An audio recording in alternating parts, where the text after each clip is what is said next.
Hello students, नमस्कार। मेरा नाम है Neelkamal Sethia. I am HOD physics at Vibrant Academy and also founder director. तो सबसे पहले तो मैं थैंक यू बोलना चाहूँगा कैरियरविल कंपनी का, निशांत जिंदल का और मेरे साथी डायरेक्टर्स का, Narendra Awasthi sir, Mahendra Chauhan sir, Nitin Jain sir, Pankaj Joshi sir और विमल कुमार जायसवाल सर का, क्योंकि इन सब ने मिलकर एक बहुत शानदार डिसीजन लिया है कि हम अपने लेक्चर्स कैरियरविल के ऐप पे बहुत ही रीजनेबल प्राइसेस पे आपको अवेलेबल करवाएंगे। तो सबसे पहले इन सब लोगों का शुक्रिया। अब आज के लेक्चर से पहले मैं अपना थोड़ा सा ब्रीफ इंट्रोडक्शन आपको दे दूं। तो मैंने ग्रेजुएशन किया आईआईटी खड़गपुर से, 1991 का पास आउट हूं मैं। और उसके बाद कुछ सालों बाद मैं जो है आईआईटी जेईई की कोचिंग के फील्ड में आया और पिछले करीब 28 साल से मैं आईआईटी जेईई के लिए पढ़ा रहा हूँ। और इस दौरान मैंने हजारों बच्चों को जो है शिक्षा दी है फिजिक्स की, और जो है कई बच्चों ने काफ़ी अच्छी रैंक्स इसमें अर्जित की हैं। तो वो यहाँ पे मैं आपको बताना चाहूँगा। श्रुतिकांत रैंक 1 लेके आए थे, साहिल जैन, निशांत तोतला इनकी रैंक्स 2 इन्होंने अचीव की है, अम्ब्रोस बिरानी रैंक 3 अचीव किया, सूरज और हर्षित ने रैंक 5 अचीव किया है। और ये जो गर्ल्स हैं मीनल और अदिति, दोनों की रैंक 6 थी। निखिल गर्ग ने भी रैंक 6 अचीव की, अभय बोथरा 9 और आरटी विट्ठल इन्होंने रैंक 10 अचीव की। तो ये तो टॉप 10 वाले स्टूडेंट्स हैं। इसके अलावा भी कई स्टूडेंट्स ने जो है टॉप 100 या बहुत अच्छी रैंक्स लाके नाम रोशन किया है। तो मुझे बड़ा ये सौभाग्य फील होता है कि इतने टैलेंटेड बच्चों को मुझे पढ़ाने का मौका मिला। अब देखो, क्योंकि ऑफलाइन से हम ऑनलाइन में आ रहे हैं। अच्छा, इसके अलावा ये भी स्टूडेंट्स हैं हमारे जिन्होंने की कोटा में टॉप रैंक्स अचीव की हैं, और ये 3 हमारी गर्ल्स टॉपर रही हैं, ऑल इंडिया गर्ल्स टॉपर रही हैं। ये 4 बच्चे जो हैं ये इन्होंने कोटा में टॉप रैंक अचीव की थी। तो अब जब हम ऑनलाइन में आ रहे हैं तो मैं ये चाहूंगा कि आप लोग हमारा ये क्यूआर कोड है, जिससे कि हमारा आप YouTube चैनल ज्वाइन कर सकते हैं। फिजिक्स वाली बात नाम से मेरा YouTube चैनल है, जिसमें फिजिक्स रिलेटेड आपको कुछ इंटरेस्टिंग स्टफ मिलेगा। और इसके अलावा इंस्टाग्राम चैनल भी है, तो इसको भी आप ज्वाइन कर सकते हैं। तो आज का जो मेरा लेक्चर मैंने डिसाइड किया है, मैं इंट्रोडक्शन टू वेक्टर्स पे आपको कुछ बताऊंगा। तो जो वेक्टर एक बड़ा इंपॉर्टेंट पार्ट है शुरुआत का, 11th के शुरुआत के टॉपिक का, तो उसको मैं इसमें कवर करना चाहूंगा। स्टार्ट करते हैं फिजिक्स का एक टॉपिक। तो फिजिक्स जैसा कि आप जानते हैं, it is the study of natural phenomena. हमारे आसपास जो प्रकृति है वो कैसे काम करती है, उससे रिलेटेड लॉज क्या हैं। जो साइंटिस्ट होते हैं, फिजिसिस्ट, वो क्या करते हैं, आसपास प्रकृति को ऑब्जर्व करते हैं और उसके बेसिस पे अपने रूल्स निकालते हैं। ये प्रोसेस कुछ वैसा ही है जैसे कि मान लो हमारे सामने कोई ऐसा खेल चल रहा है जिसको कि हम नहीं जानते, जिसके रूल्स हमें नहीं पता है। मान लो 2 लोग चेस खेल रहे हैं, हमने कभी चेस नहीं देखा। अब हमें उस कमरे में बिठा दिया गया है जहां 2 लोग चेस खेल रहे हैं, और वो जो है अपने पीसेस चलते जा रहे हैं। उनको अगर हम देखते जाएं, ऑब्जर्व करें, तो धीरे धीरे हम खेल के रूल्स समझने लगेंगे। हमें समझ में आएगा कि भाई ऊंट यानी कि जो बिशप होता है वो तिरछा चल रहा है, हाथी यानी कि जो रूख होता है वो सीधा चलता है, प्यादा जो है वो एक घर चलता है, काटता है तो तिरछा काटता है। तो इस तरीके से रूल्स धीरे धीरे हम समझते जाते हैं। तो इसी तरीके से जो साइंटिस्ट हैं वो जो इस प्रकृति का खेल चल रहा है उसको देखते हैं और उसको समझ के उसके नियम जानने की कोशिश करते हैं। जैसे कि जो है गुरुत्वाकर्षण का सिद्धांत है, ग्रेविटी या इलेक्ट्रोमैग्नेटिज्म। तो इस तरीके से जो है फिजिक्स प्रोग्रेस करता है। अब फिजिक्स में क्या होता है कि भाई जो लॉज हैं, उन लॉज में सिंबल्स के फॉर्म में लिखे जाते हैं। जैसे तुमने ये देखा होगा कि लॉ ऑफ ग्रेविटेशन है भाई, तो 2 पार्टिकल्स हैं, मान लो मासेस m1 एंड m2, ठीक है ना। और ये बताया जाता है कि ये पार्टिकल्स एक दूसरे को अट्रैक्ट करेंगे with equal and opposite forces.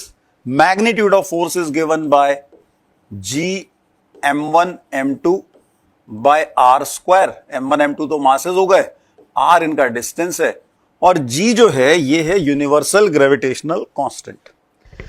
तो इस तरीके के लॉज फिजिक्स में होते हैं। ये तो मैंने एक उदाहरण दिया है, बहुत सारे इस तरीके के लॉज हैं।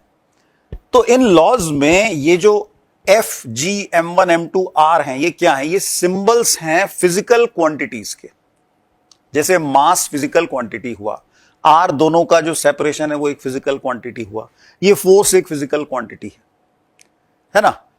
तो ये जो रिजल्ट लिखा गया है कि भाई इन तीनों चीजों को मल्टीप्लाई करके डिवाइडेड बाय आर स्क्वायर अगर हम करें तो हमें फोर्स के बराबर वैल्यू मिलेगी। कहने का मतलब ये है कि मैथमेटिक्स जो है वो फिजिक्स में शामिल है। फिजिक्स के लिए एक बहुत बड़ा औजार, एक बहुत बड़ा जो है एसेंशियल औजार जो है वो मैथमेटिक्स है। बिना मैथ्स के फिजिक्स में हम ज्यादा आगे नहीं बढ़ सकते, ठीक है ना, क्योंकि कैलकुलेशंस तो करनी पड़ेगी। अब जैसे ये रूल है, इसके मुताबिक ही कैलकुलेशन करनी पड़ेगी, गुणा भाग जोड़ बाकी, और तो और इसके अलावा डिफरेंशिएशन कैलकुलेशन, डिफरेंशिएशन इंटीग्रेशन वो सब भी किया जाता है।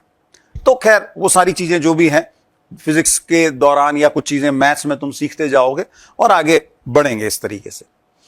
तो अब देखो ये जो फिजिकल क्वांटिटीज हैं जिनके भी यहां पे सिंबल लगाए गए हैं, जो कि मेजर की जाती हैं, जिनको कि नापा जाता है, मास जैसे है या जो ये डिस्टेंस है इसको हम नापते हैं, फोर्स जो है उसको हम नापते हैं। तो जिन भी चीजों को हम नापते हैं या मेजर करते हैं वो कहलाती हैं फिजिकल क्वांटिटीज।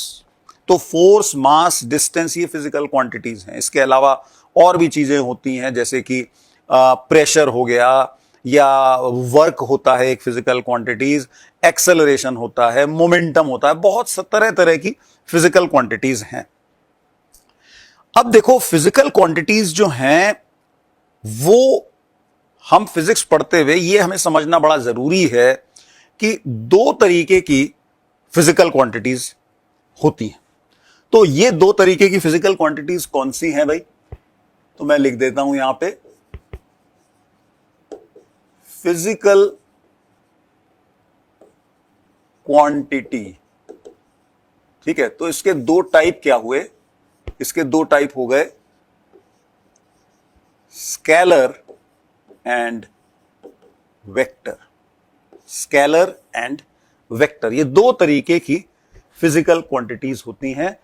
हिंदी में इसको बोलेंगे अदिश और इसको बोलेंगे सदिश। सदिश यानी दिशा सहित, अदिश यानी जिसकी कोई दिशा नहीं है।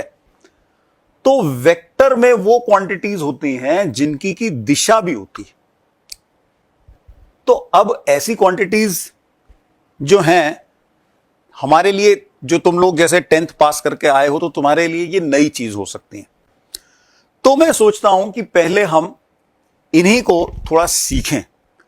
क्यों? क्योंकि आगे जब हम फिजिक्स में पढ़ेंगे तो हमें बहुत बार जो है वेक्टर क्वांटिटीज यानी कि सदिश राशियां जो हैं उनकी जरूरत पड़ेगी। तो जब उनकी जरूरत पड़ेगी तो क्यों ना उनके बारे में पहले से हम समझ लें कि उनको कैसे जोड़ा जाता है, कैसे घटाया जाता है, कैसे उनको हम रिप्रेजेंट करते हैं, है ना, उनको दर्शाया कैसे जाता है। तो बहुत सारी चीजें हैं जो हमें सीखनी पड़ेंगी। खैर, मैं एक छोटा सा किस्सा लेता हूं, उस किस्से से शुरू करते हैं जिससे कि आपको थोड़ा सा जो है इन वेक्टर्स की या सदिश राशियों की इंपॉर्टेंस के बारे में पता चलेगा। तो देखो हुआ यूं कि एक बार दो दोस्त, शायद तुमने नाम भी सुना हो, संता और बंता, वो घूमने निकले और घूमने निकले एक जहाज पे, पानी वाले जहाज पे, क्रूज शिप पे जा रहे हैं घूमने। अब हुआ यूं कि थोड़ी उनकी किस्मत खराब थी, जहाज जो है वो डूबने लगा। अब जहाज डूबने लगा, घबराहट फैल गई एकदम चारों तरफ, क्या करें क्या करें भाई। तो संता ने बंता से पूछा कि ये बताओ यहां पे जो है सॉलिड सरफेस कहां मिल जाएगा, कितनी दूर मिल जाएगा। तो बंता ने बोला कि भाई 2 किलोमीटर। अच्छा 2 किलोमीटर दूरी है। तो उसने कहा कि कोई दिक्कत नहीं, मेरे को तो तैरना आता है, और उसने जहाज से छलांग मार दी। छलांग तो मार दी, अब वो उसको समझ में नहीं आया तैरना किस तरफ है। तो वो वहीं से आवाज लगा के पूछता है, अरे तूने ये तो बताया नहीं किस तरफ है। उसने कहा तूने पूछा नहीं तो मैंने बताया नहीं। उसने कहा अच्छा अभी पूछ रहा हूं, बता दे भाई किस तरफ तैर के जाऊं। तो उसने कहा तूने सॉलिड सरफेस की कही थी ना, वो 2 किलोमीटर नीचे है, वहां पे मिलेगा तेरे को सॉलिड सरफेस। तो ये होता है, बताओ, वो बात कर रहा है कि जहाज जो है वो 2 किलोमीटर, जहाज के नीचे का जो पानी वो 2 किलोमीटर गहराई वाली है, वहां पे समुद्र की गहराई 2 किलोमीटर है, उसके नीचे जाके तेरे को सॉलिड सरफेस मिलेगा। अब उसने तो मजाक किया और ये महाराज की जो है जान पे बनाई। तो देखो क्या है कि इंपॉर्टेंस इस किस्से में किस चीज की आ रही है, डायरेक्शन यानी कि दिशा, वो बड़ा महत्वपूर्ण है। हम चलने से पहले हमें जिस भी जगह जाना होता है, हमारे दिमाग में एक तरह का एक नक्शा बनता है, हम ये तय करके निकलते हैं कि भाई हमें किस दिशा में जाना है, उत्तर, दक्षिण, पूर्व, पश्चिम, या इस केस में नीचे या ऊपर, किस तरफ जाना है। तो बहुत सी जानकारी जो है बिना दिशा के अधूरी है, और अधूरी जानकारी जो है ना वो बड़ी खतरनाक हो सकती है। ऐसा कहा गया है कि having half knowledge is worse than having no knowledge. ऐसा क्यों कहा गया है कि क्या होता है कई बार, अब जैसे इसके साथ हो गया भाई, बंता सिंह जो है कूद गए, ठीक है ना, उनके पास जो है दिशा की जानकारी नहीं थी, सिर्फ दूरी पता है 2 किलोमीटर। ऐसा अपने साथ एग्जाम में भी हो सकता है। तुम्हें पता है एग्जाम में जो है नेगेटिव मार्किंग होती है, जेई मेंस में, जेई एडवांस के भी क्वेश्चंस में नेगेटिव मार्किंग होती है, यानी कि तुमने उत्तर गलत दिया, तुम्हारे नंबर कुछ कट जाएंगे, ठीक है ना। तो अगर देखो दो बच्चे हैं, किसी को जो है जानकारी है आधी अधूरी सी, और एक बच्चा है जिसको बिल्कुल जानकारी नहीं, उसको क्वेश्चन उसके सामने आया और उसको बिल्कुल समझ में आ गया कि ये क्वेश्चन तो मेरे किसी बिल्कुल ही समझ में नहीं आ रहा, मुझे उसको ये समझ में आ गया कि मुझे कुछ समझ में नहीं आ रहा। तो क्या करेगा, इमीडिएटली बिना वक्त बर्बाद किए उस क्वेश्चन को छोड़ के अगले क्वेश्चन पे चला जाएगा और 0 नंबर ले लेगा। जबकि दूसरा बच्चा जिसका अधूरा ज्ञान है, वो क्या करेगा, वो क्वेश्चन को हो सकता है थोड़ा बहुत अटेम्प्ट करे, थोड़ा उस पर टाइम लगाए, और उसको कुछ हो सकता है उसमें अपना कुछ आंसर भी रखिया है, और वो आंसर उसने जो दिया वो पता चला गलत है, टाइम भी बर्बाद हुआ, नेगेटिव मार्किंग खा गया। तो इसलिए कहा जाता है कि अधूरा ज्ञान जो है वो ज्यादा खतरनाक हो सकता है, ठीक है ना। तो देखो इसीलिए यही है इंपॉर्टेंस वेक्टर्स की। कई सिचुएशन डिमांड करती हैं कि सिर्फ वैल्यू जो है वो काफी नहीं है, उसके साथ साथ दिशा भी बताई जाए। तो ऐसी फिजिक्स में कई सारी क्वांटिटीज हैं जिनको हम एक एक करके जिनके जिक्र करेंगे कि कौन सी क्वांटिटीज ऐसी होनी चाहिए कि जिनके पास दिशा भी जिनके साथ बताई जानी चाहिए।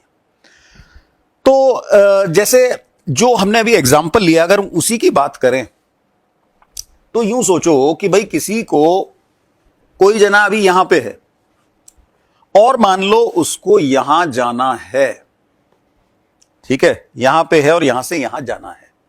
अब रास्ता कोई भी हो सकता है कि वो ऐसे घूम के यूं जाए या यूं जाए या सीधा चला जाए, जैसे भी जाए वो। एक चीज है जिसको कहा जाता है डिस्प्लेसमेंट, विस्थापन। तो डिस्प्लेसमेंट जो है वो क्या है, बिल्कुल स्ट्रेट ये इस पॉइंट से इस पॉइंट तक ऐसे एरो बना दिया जाएगा जो कि हमें बताएगा कि भाई किस दिशा में कितना चलना है। ये मान लो पॉइंट ए है, ये पॉइंट बी है, तो ए से बी की तरफ डायरेक्टेड ये जो एरो है ये हमें बता रहा है, इसको हम बोलते हैं डिस्प्लेसमेंट वेक्टर, ठीक है ना। तो डिस्प्लेसमेंट वेक्टर जो है उसका एक मान होगा जिसको हम कहते हैं मैग्नीट्यूड। तो उसका मैग्नीट्यूड मान लो यहां से यहां तक का जो डिस्टेंस मैंने बनाया, सपोज ये 20 सेंटीमीटर का है, ठीक है ना। तो 20 सेंटीमीटर पे ए से बी का जो गैप हुआ वो 20 सेंटीमीटर आ गया, और ये दिशा जो है ए से बी तक जाना है, तो किस दिशा में जाना है हमें वो भी हमें इस एरो से पता चल रही है, ठीक है ना। तो ये कहलाता है डिस्प्लेसमेंट वेक्टर। ये कई सिचुएशंस में हो सकता है कि मान लो कि मैं अभी कोटा में हूं और कोटा से मुझे जयपुर जाना है सपोज, ठीक है ना। तो कोटा से जयपुर का डिस्टेंस जो है सपोज 250 किलोमीटर है भाई, और उत्तर दिशा में है। तो अगर मैं सिर्फ 250 किलोमीटर बोल रहा हूं तब तो ये दूरी हुई, लेकिन मैंने साथ साथ ये भी बोल दिया कि 250 किलोमीटर उत्तर दिशा में, तो जो है ये हो गया डिस्प्लेसमेंट यानी कि विस्थापन, ठीक है ना। तो डिस्प्लेसमेंट जो है एक वेक्टर क्वांटिटी है जो कि एक पॉइंट से दूसरे पॉइंट की पोजीशन को बताता है कि वो उससे कितना दूर है और साथ साथ किस दिशा में है, ठीक है ना। अगर हम बिना दिशा के बताएंगे तो वो सिर्फ दूरी कहलाएगी, डिस्टेंस कहलाएगा। तो डिस्टेंस जो है वो क्या हुआ, डिस्टेंस हो जाएगा स्केलर।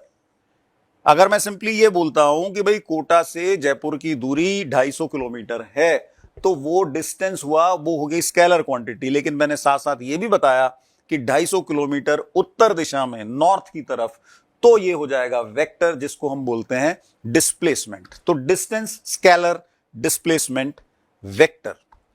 ठीक है ना। तो ये समझना जरूरी है कि जो भी वेक्टर क्वांटिटी होगी उसके साथ एक दिशा जरूर लगी होगी।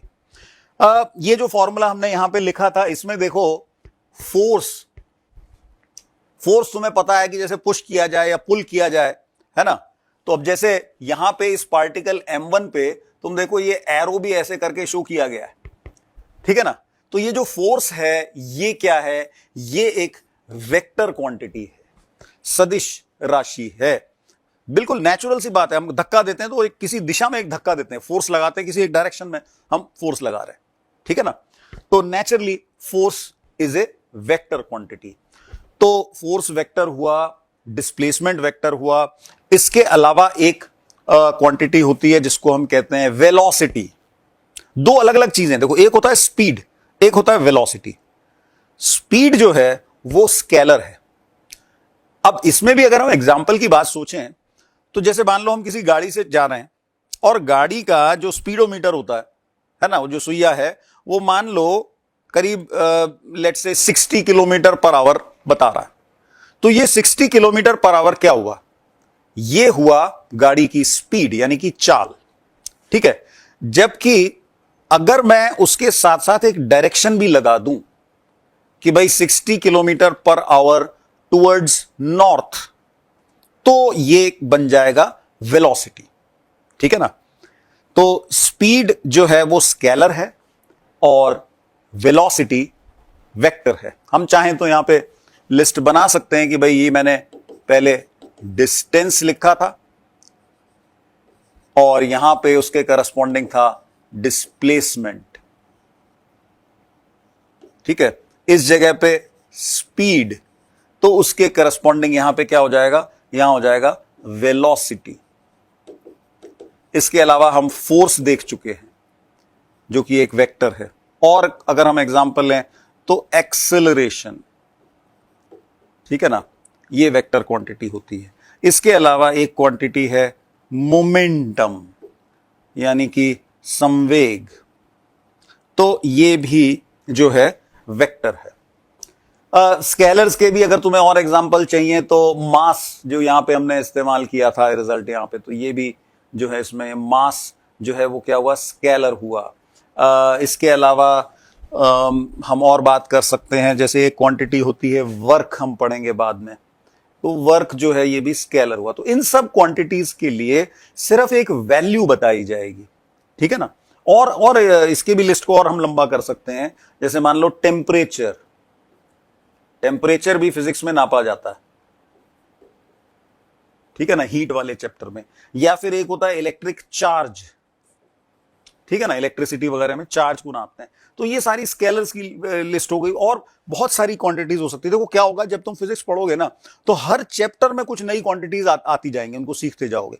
तो जब भी कोई क्वांटिटी आएगी तो तुम्हारे दिमाग में एक प्रश्न हमेशा आना चाहिए, जब भी एक नई क्वांटिटी तुम सीखो, कि भाई ये स्केलर है या ये वेक्टर है, ठीक है ना। तो वेक्टर है तो फिर उसकी दिशा की दिशा और जो है उसका जो मान है, यानी कि उसकी डायरेक्शन और मैग्नीट्यूड, दोनों की हमें चिंता करनी पड़ेगी। जबकि अगर स्केलर है तो उसकी सिर्फ वैल्यू होगी। अच्छा बाय द वे, मैं एक चीज तुम्हारी जानकारी के लिए स्केलर्स के बारे में भी बता दूं कि देखो स्केलर्स में ना दो तरीके की क्वांटिटीज हम सोच सकते हैं। एक तो वो जो हमेशा पॉजिटिव ही होती हैं, और एक क्वांटिटीज ऐसी हैं जो पॉजिटिव के साथ साथ नेगेटिव भी हो सकती है। अब अगर यहां पे तुम सोचो, जो मैंने लिस्ट यहां पे स्केलर्स की बनाई है, इसमें से कुछ क्वांटिटीज के बारे में हम कह सकते हैं जो कि हमेशा पॉजिटिव ही होंगी।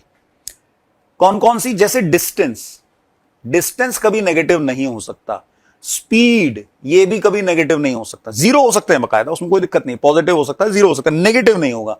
मास, ये भी जो है हमेशा पॉजिटिव होगा। तो ये जो इनफैक्ट ऊपर वाली जो तीन क्वांटिटीज इसमें दिख रही हैं, these are non negative quantities, non negative scalars, non negative, ठीक है भाई। ये तीन स्केलर ऊपर जो हैं ये ऐसे हैं जो कि कभी भी नेगेटिव नहीं होते। कुछ और भी हो सकते हैं, फॉर एग्जांपल प्रेशर भी एक स्केलर क्वांटिटी है जो कभी नेगेटिव नहीं होती। वर्क, टेम्परेचर और इलेक्ट्रिक चार्ज ये ऐसे हैं जो पॉजिटिव भी हो सकते हैं, नेगेटिव भी हो सकते हैं। टेम्परेचर के बारे में और चार्ज के बारे में तो तुम जानते ही हो कि भाई इलेक्ट्रिक चार्ज पॉजिटिव नेगेटिव होता है, टेम्परेचर भी। बाद में हम वर्क के बारे में सीखेंगे, तो वर्क भी ऐसी फिजिकल क्वांटिटी है जो पॉजिटिव या नेगेटिव हो सकती है। तो स्केलर की बात तो ये हुई।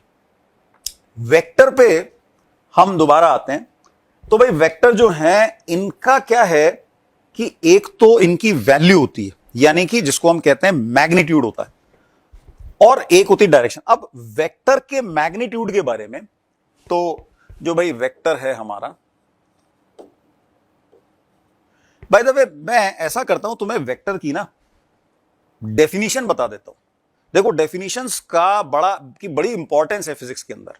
डेफिनेशंस जो है वो ऐसी बात है किसी क्वांटिटी के बारे में जो कि सदैव सत्य है। It is always true. Definition जो है कभी उसमें कोई अप्रोक्सीमेशन नहीं होता, या उसमें कोई जो है ऐसी चीज नहीं होती, इफ एंड बट नहीं होता कि ऐसा होगा तो अप्लाई होगी वैसा। तो वेक्टर की डेफिनेशन क्या है मैं बता दूं। ओके, तो दो चीजें हैं। एक तो यह है कि a vector quantity has both magnitude and direction. पहला point number 1, vector has magnitude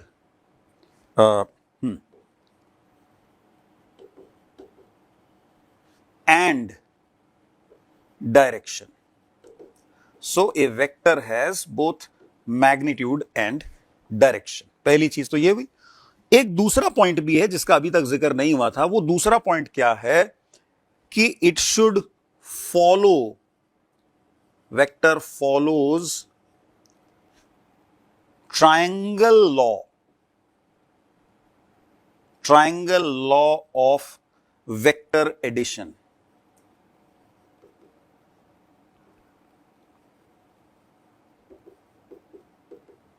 ठीक है जी। तो वेक्टर में ये चीजें होनी चाहिए कि vector quantity has both magnitude and direction and it follows the triangle law of vector addition. ये triangle law of vector addition क्या है ये हम थोड़ी देर बाद में सीखेंगे। अभी थोड़ा सा धैर्य बनाए रखो। डेफिनेशन, क्योंकि हम वेक्टर की शुरुआत कर रहे हैं तो शुरुआत में डेफिनेशन जानना जरूरी था, तो इसलिए मैंने कहा कि डेफिनेशन में तुम्हें एकदम पक्की बताऊंगा जो कि हमेशा वैलिड होगी। तो सिर्फ मैग्नीट्यूड और डायरेक्शन होना काफी नहीं है, साथ साथ ये भी है कि it should follow the triangle law of vector addition. By the way ये triangle law of vector addition जो है इसका एक और नाम भी होता है। It is also called parallelogram law. Basically content एक ही है, उसको ट्रायंगल लॉ भी बोला जाता है, और उसी को मॉडिफाई करके पैरेललोग्राम के फॉर्म में भी रिप्रेजेंट किया जा सकता है। तो अगर कहीं तुम देखो कि भाई it follows parallelogram law of vector addition, तो वो उसमें भी कोई गलती नहीं है। हम दोनों पढ़ेंगे, ट्रायंगल लॉ और पैरेललोग्राम लॉ, और साथ साथ मैं तुम्हें यह भी बताऊंगा कि किस तरीके से दोनों इक्विवेलेंट हैं, एक ही बात को कहने के अलग अलग तरीके हैं। ओके, तो डेफिनेशन में तुम ट्रायंगल लॉ भी लिख सकते हो, और चाहो तो पैरेललोग्राम लॉ अगर लिखा हुआ है तो वो भी चलेगा। ठीक है ना। और क्या होता है इसको हम सीखेंगे कुछ देर बाद में। ओके, तो ये भाई वेक्टर की डेफिनेशन है। अच्छा, फिजिक्स में देखो मैं डेफिनेशन की इंपॉर्टेंस की बात कर रहा था कि भाई डेफिनेशन ऐसी चीज है जो कि हमेशा ट्रू होती है। फिजिक्स में इसके अलावा फॉर्मूले भी होते हैं। तो फॉर्मूले और डेफिनेशन कौन सी चीज ज्यादा फंडामेंटल है? तो मैं कहूंगा कि भाई definitions are more fundamental, more basic. Why? Because definitions are always true, but formulas they may have some conditions attached to them. देखो एक बड़ा फेमस फॉर्मूला है V is equal to U plus AT, है कि नहीं? सबने सीखा, सबने ये 9th 10th क्लास में किया होगा। ठीक है ना। तो ये एक फॉर्मूला है। क्या ये फॉर्मूला हमेशा वैलिड है? सोचो जरा, क्या ये रिजल्ट हमेशा वैलिड है? तो इसका जवाब है कि ये हमेशा वैलिड नहीं है। इसके लिए एक कंडीशन होती है। कंडीशन क्या होती है? कंडीशन ये है कि भाई एक्सेलरेशन मस्ट बी कांस्टेंट। ठीक है ना। अगर एक्सेलरेशन कांस्टेंट है तभी ये इक्वेशन वैलिड होगी। अगर एक्सेलरेशन वेरी कर रहा है, एक्सेलरेशन भी चेंज कर रहा है, उस केस में ये फॉर्मूला लगाओगे तो गलत हो जाएगा। ये है। तो फॉर्मूले जो हैं वो किसी कंडीशन में वैलिड हैं, किसी कंडीशन में हो सकता है वैलिड ना हो। कई बार ऐसा भी होता है कि फॉर्मूलों में कुछ अप्रोक्सीमेशन लिया जाता है, ठीक है ना, जबकि डेफिनेशन जो है वो एग्जैक्ट होती हैं। तो इसलिए डेफिनेशंस को हमें बहुत केयरफुली समझने की जरूरत है। बहुत बार ऐसा होता है कि ये क्या है कि मैथमेटिकली लिखे होते हैं तो हम इनको ज्यादा इंपॉर्टेंस देते हैं, और जबकि ये वर्ड्स में लिखा होता है इसको इतना ज्यादा इंपॉर्टेंस नहीं देते हैं। तो अगर तुम्हारी ऐसी हैबिट है तो ये ध्यान रखो कि आज से डेफिनेशंस को भी जो है ज्यादा अहमियत दो, फॉर्मूले से भी ज्यादा अहमियत हमें डेफिनेशंस को देनी चाहिए। ओके, तो वेक्टर्स को हमने डिफाइन किया है। अब हम इससे आगे चलते हैं और ये सीखते हैं कि भाई जो वेक्टर्स हैं जिनके की एग्जांपल्स यहां पे हमने देखे कि भाई displacement, velocity, force, acceleration, momentum वगैरह। एक्चुअली लिस्ट और लंबी होगी, जैसा कि मैंने तुम्हें बताया कि हर चैप्टर में हम जो है नई नई फिजिकल क्वांटिटी सीखेंगे, कुछ वेक्टर होंगी, कुछ स्केलर होंगी। फिलहाल शुरुआत के लिए इतनी काफी हैं। मैंने इनको इसलिए लिया है क्योंकि हो सकता है इनसे अधिकतर से तुम फेमिलियर होगे, या नहीं होगे तो जैसे 11th में तुम पढ़ना शुरू करोगे तो इन सबसे तुम फेमिलियर हो ही जाओगे, ठीक है ना। डिस्प्लेसमेंट को मैंने साथ साथ तुम्हें इंट्रोड्यूस भी कर दिया कि भाई एक पॉइंट से दूसरी पॉइंट की पोजीशन बताने वाला वेक्टर, ठीक है ना, वो कहलाता है डिस्प्लेसमेंट वेक्टर। तो चलो अब हम वेक्टर में आगे बढ़ते हैं, ठीक है। डेफिनेशन हम जान चुके हैं, तो मैं अगले पेज पे आता हूं भाई। तो भाई vector has magnitude and direction. अब हम बात करते हैं कि how do we represent vector. किसी वेक्टर को हम कैसे डिस्क्राइब करते हैं या कैसे उसको एक्सप्रेस करते हैं। तो उसके लिए भाई एक तरीका तो ये हुआ कि हमने उसकी वैल्यू बोली और उसकी दिशा बोली। जैसे कि मैं बता रहा था कि कोटा के रिलेटिव जो जयपुर का डिस्प्लेसमेंट है it is 250 kilometre towards north, ठीक है ना। तो एक तरीका तो ये हुआ कि हमने वर्ड्स में बोला। एक दूसरा तरीका जो काफी कन्वीनियंट होता है वो होता है in terms of diagram. Diagram में वेक्टर को कैसे बनाते हैं?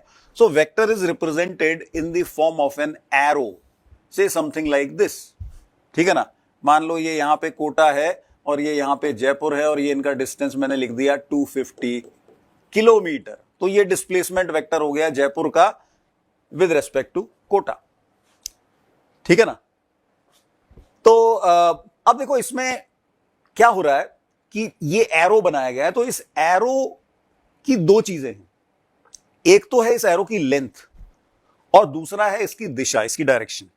तो लेंथ जो है, length of the arrow, it represents the it represents basically the magnitude. Length of the vector, length of the arrow represents the magnitude and direction of the arrow obviously tells us the direction of the vector, ठीक है ना। तो ये vector जो है वो north की तरफ हो गया।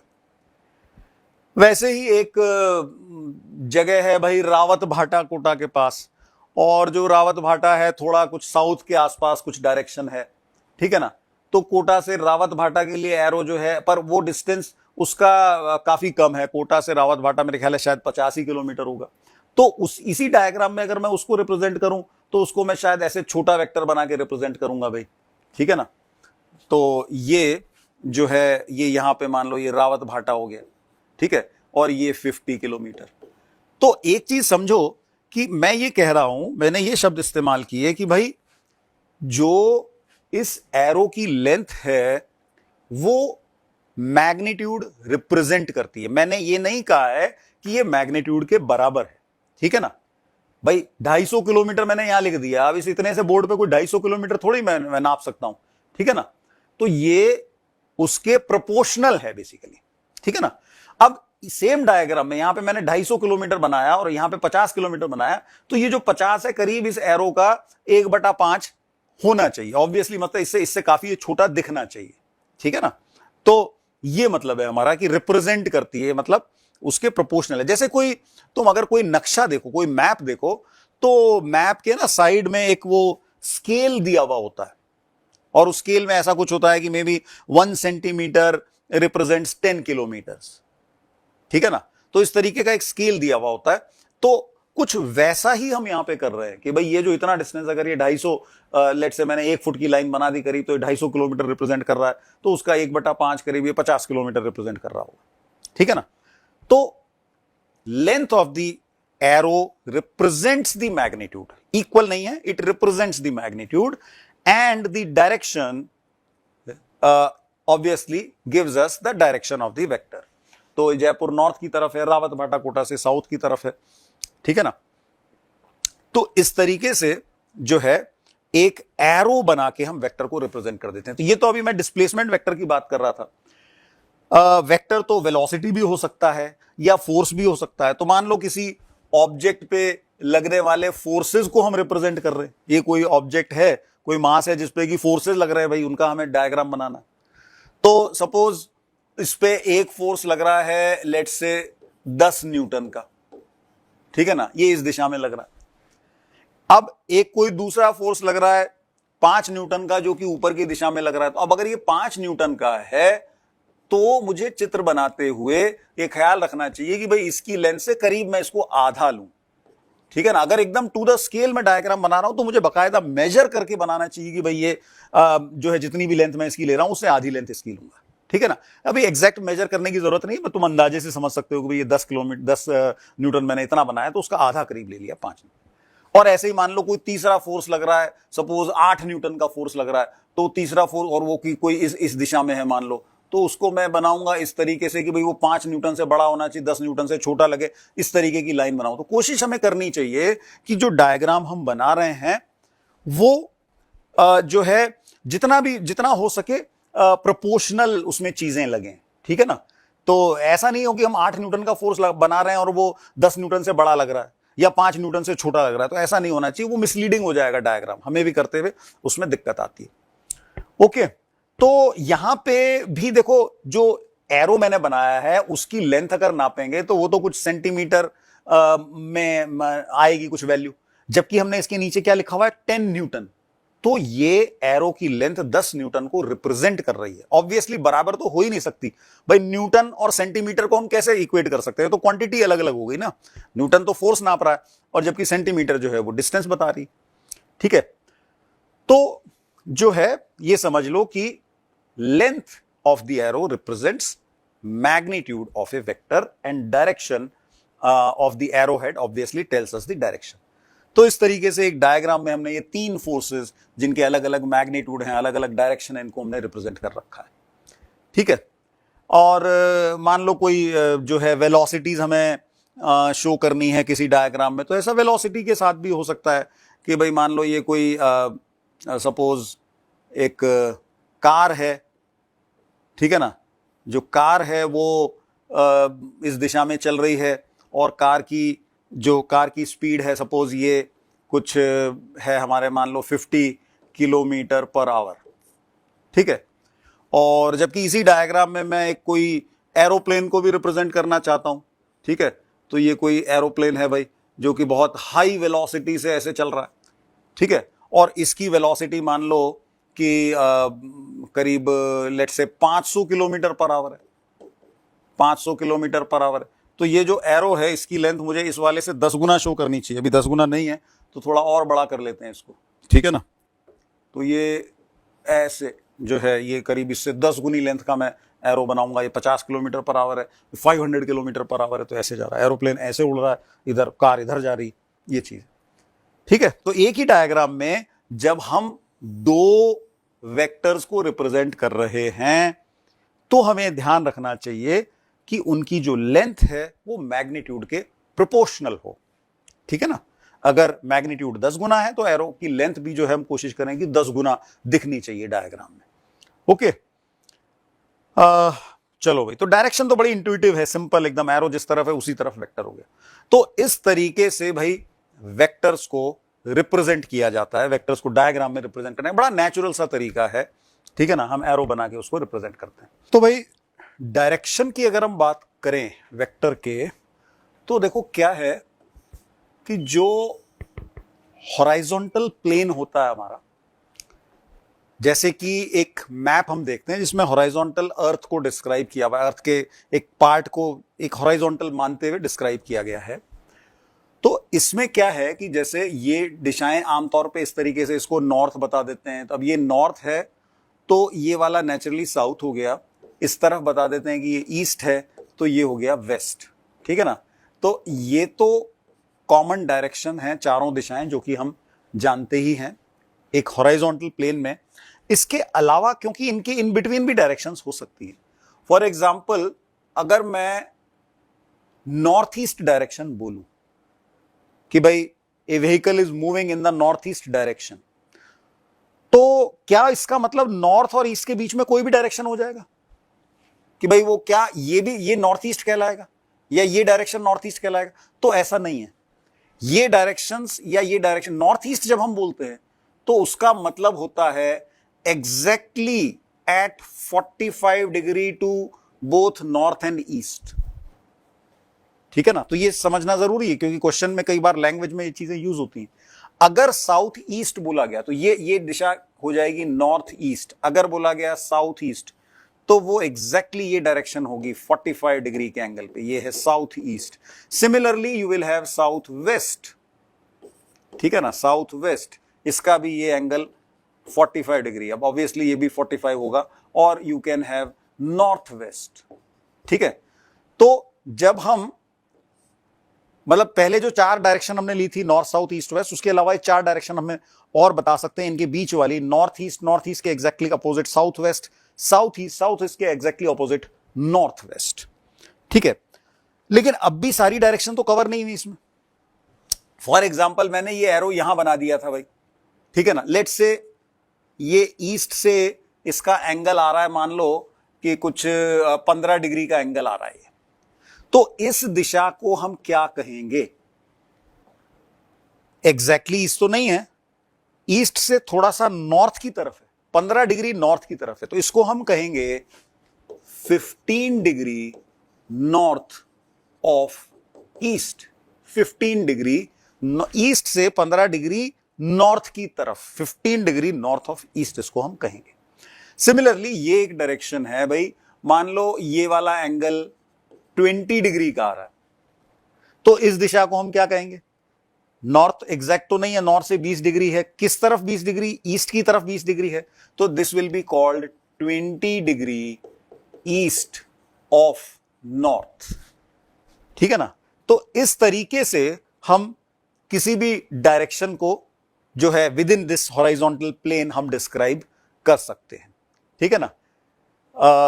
और एक डायरेक्शन हो सकती, मान लो मैंने एक आध एग्जांपल और ले लेते हैं। अब सोचो इनके बारे में सोचना जरा, मैं कुछ एंगल और डायरेक्शन बना रहा हूं तो इनके बारे में सोचना। एक डायरेक्शन मैंने ये बना दी और ये मैंने लिख दिया लेट्स से 25 डिग्री। ठीक है? तो ये डायरेक्शन ए क्या है? एक डायरेक्शन मैंने ये बना दी, ये देखो भाई, ये एंगल लेट्स से 20 डिग्री का, ये डायरेक्शन बी। और एक और बना देते हैं, चलो एक डायरेक्शन मैंने ये बना दी ऐसे। ठीक है? ये एंगल 30 डिग्री का, ये डायरेक्शन सी। तो बताओ भाई, डायरेक्शन ए, डायरेक्शन बी और डायरेक्शन सी को तुम कैसे डिस्क्राइब करोगे वर्ड्स में? If you want you can pause the video and attempt this question and then again play. ठीक है? तो मैं बताता हूं जरा, यहां पे देखो कि भाई साउथ से 25 डिग्री के एंगल पे है, किस तरफ है? ईस्ट की तरफ। तो इस दिशा को हम क्या कहेंगे? इसको हम कहेंगे 25 degree east of north. 25 degree east of north.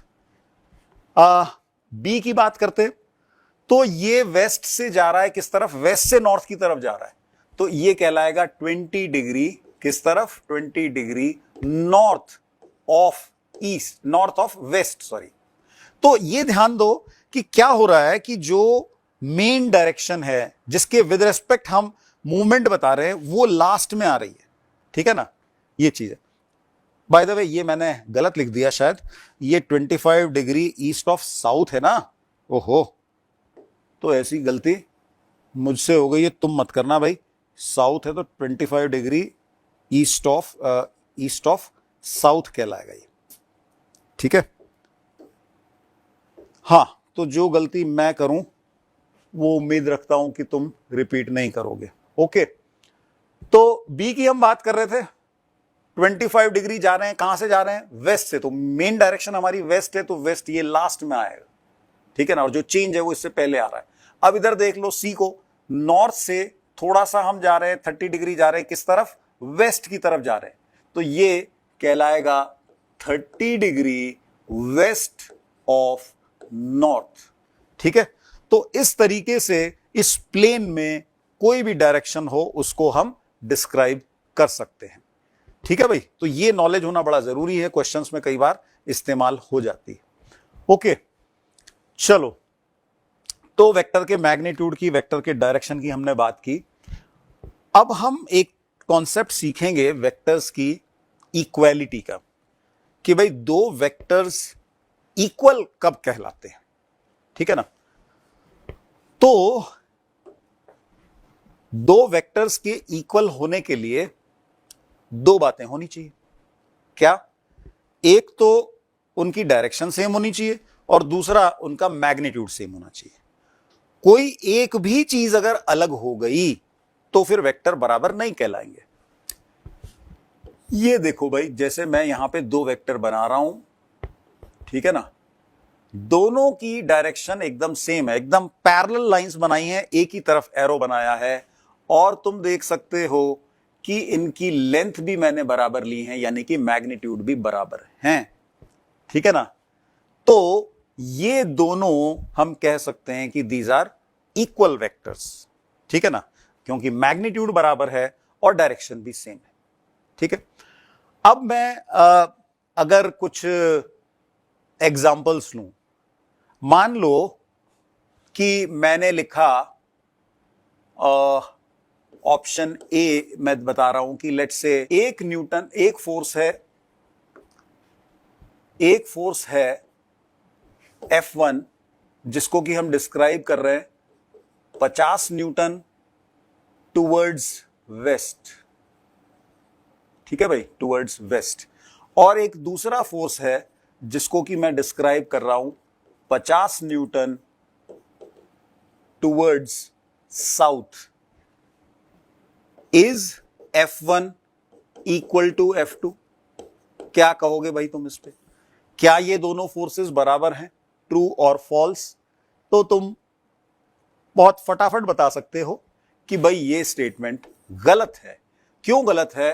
क्योंकि दिशा अलग अलग है, सिर्फ मैग्नीट्यूड मिलने से वेक्टर सेम नहीं हो जाते। ठीक है, तो 50 न्यूटन वेस्ट और 50 न्यूटन साउथ फोर्सेस जो हैं वो इक्वल नहीं है। उनको अगर किसी ऑब्जेक्ट पे हम लगाएंगे तो उसका अलग अलग प्रभाव उस ऑब्जेक्ट पे पड़ेगा, तो ये वेक्टर जो हैं बिल्कुल भी इक्वल नहीं है।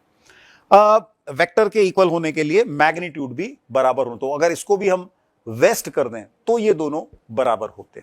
ठीक है भाई, इनको अगर तुम डायग्राम में डिस्क्राइब भी करोगे तो क्या लिखोगे? एक ये फोर्स वेस्ट की तरफ लिखोगे, एक फोर्स साउथ की तरफ लिखोगे, तो ऑब्वियसली ये वेक्टर की डायरेक्शन अलग अलग है, पैरेलल तो नहीं। अच्छा, एक एग्जांपल मैं और लेता हूं। मान लो एक फोर्स है F1, जिसको कि मैं डिस्क्राइब कर रहा हूं 20 न्यूटन टुवर्ड्स ईस्ट, और एक मैंने लिखा वेलोसिटी V1, ये मैं लिख रहा हूं 20 मीटर पर सेकेंड टुवर्ड्स ईस्ट। क्या ये दोनों वेक्टर बराबर हैं? Is F1 equal to V1? Is this correct? क्या ख्याल है भाई? डायरेक्शन मैच कर रही है, वैल्यू में भी ये 20 तो मैच कर रहा है, लेकिन ये 20 न्यूटन है और ये 20 मीटर पर सेकेंड है, इसलिए ये इक्वल नहीं है। ठीक है भाई, 20 न्यूटन ये तो फोर्स है, 20 मीटर पर सेकेंड ये वेलोसिटी है। वैसे भी दो अलग अलग तरीके की क्वांटिटीज को बराबर करने का कोई मतलब ही नहीं है। क्या कभी हम ऐसा कह सकते हैं कि 5 संतरे और 5 अमरूद बराबर हैं? संतरा तो संतरा होता है, अमरूद अमरूद होता है, उनको कैसे इक्वेट कर सकते हैं? तो वैसे ही ये जो फोर्स 20 न्यूटन है, फोर्स है, और ये वेलोसिटी है 20 मीटर पर सेकेंड, इनको तो इक्वेट नहीं किया जा सकता। ठीक है ना, तो जस्ट बिकॉज ये वैल्यू मिल रही है 20, ये इससे काम नहीं चलेगा। ये ध्यान रखो कि जब हम एक वेक्टर का मैग्नीट्यूड बताते हैं तो यूनिट उसमें हमेशा शामिल होती है। ठीक है ना, वेक्टर के मैग्नीट्यूड का एसेंशियल पार्ट है यूनिट। सिर्फ अगर किसी वेक्टर को तुम जो है कुछ उसकी वैल्यू बता के छोड़ दो तो वो तो अधूरा ज्ञान है। अगर मान लो मैंने कहा कि there is a displacement of 5, अब ये 5 क्या भाई, ये 5 मिलीमीटर भी हो सकता है, 5 सेंटीमीटर भी हो सकता है, ठीक है ना, 5 मीटर 5 किलोमीटर भी हो सकता है, या 5 लाइट ईयर भी हो सकता है। लाइट ईयर भी भाई जो है डिस्टेंस की यूनिट है, तो पूरा अर्थ ही बदल जाएगा। कहां तो 5 मिलीमीटर इतना सा मेरे नाखून से भी छोटा हो जाएगा, और कहां 5 लाइट ईयर, हम कितना दूर किसी सितारों की दुनिया में पहुंच गए, ठीक है ना। तो ये ध्यान रखो कि जब हम एक वेक्टर का मैग्नीट्यूड बताते हैं तो यूनिट उसमें शामिल होती है। तो दो वेक्टर्स को भी जब हम इक्वल कर रहे हैं तो हमें यह देखना है कि मैग्नीट्यूड इक्वल है, मतलब साथ साथ यूनिट भी कॉमन होनी चाहिए। इक्वल यूनिट अगर नहीं है तो उनको ऐसी चीजों को इक्वेट करने का कोई अर्थ ही नहीं है, वो इक्वल हो ही नहीं सकते, ठीक है ना। तो फिर इक्वल होने के लिए क्या क्या होना है कि भाई डायरेक्शन सेम होना, ऑफ कोर्स ये होना जरूरी है, और मैग्नीट्यूड सेम होना इंक्लूडिंग द यूनिट, ठीक है ना। In magnitude including the unit same होना जरूरी है, ठीक है। तो जैसे यहां पे था, ये मान लो दोनों ही कुछ डिस्प्लेसमेंट है, मैंने इसको जो है कुछ लिखा हुआ ऐसे 25 सेंटीमीटर, और ये भी 25 सेंटीमीटर मैंने डिस्क्राइब किया हुआ, और दोनों एग्जैक्टली एक ही डायरेक्शन में है। तो ये मान लो वेक्टर ए है और ये वेक्टर बी है, तो वेक्टर ए और वेक्टर बी बराबर होते हैं। तो यहां पे देखो मैंने क्या किया कि ये ए के ऊपर ना ऐसे एरो बनाया है। तो कोई क्वांटिटी अगर वेक्टर है तो ये हमें कैसे पता चलेगा, तो उसके लिए तरीका ये होता है कि भाई उस क्वांटिटी के ऊपर ना ऐसे एक तीर बना दिया जाता है। जैसे ये एफ वेक्टर हो गया, ठीक है, ये ए वेक्टर हो गया, ठीक है ना। तो कोई क्वांटिटी वेक्टर है, टेक्स्ट में जब हम लिखते हैं सिंपल टेक्स्ट में, तो वेक्टर है ये बताने के लिए उसके ऊपर एरो बना दिया जाता है। इसमें ये एक चीज ध्यान रखना कि ये जो इसके ऊपर एरो बनाया गया है, ये एरो तो हमेशा हॉरिजॉन्टल टुवर्ड्स राइट की तरफ ऐसे बना दिया जाता है। ऐसे मत सोच लेना कि वेक्टर की डायरेक्शन इस तरफ है, ठीक है ना, ये वेक्टर उधर जा रहा है, ठीक है। तो ये सिर्फ ये जो ऊपर का एरो है सिर्फ ये बताने के लिए है कि भाई ये जो एफ है ये एक वेक्टर है, इसकी दिशा इस एरो से नहीं निकल रही, ठीक है। एफ फॉर एग्जांपल मैं सेंटेंस लिख रहा हूं कि दिस इज ए वेक्टर, ठीक है ना। तो जैसे हम टेक्स्ट में एक सिंपल लाइन लिख रहे हैं, उसमें हम ये दर्शाना चाहते हैं कि भाई ये एफ एक वेक्टर क्वांटिटी है, तो इसके ऊपर ऐसे एरो लगा दिया जाएगा। भले ही इस एफ वेक्टर की डायरेक्शन कोई भी हो, भले ये एफ वेक्टर की डायरेक्शन ये हो चाहे ये हो, कोई भी डायरेक्शन हो, उस पर एरो जो है टुवर्ड्स राइट हॉरिजॉन्टल एरो लगा दिया जाता है। वैसे कुछ किताबें ऐसी हैं जहां पे कि इसको रिप्रेजेंट करने का ना तरीका अलग होता है। कुछ किताबें ऐसी हैं जिनमें कि एरो नहीं लगाते, सिंपली ऐसे हॉरिजॉन्टल लाइन लगा देते हैं।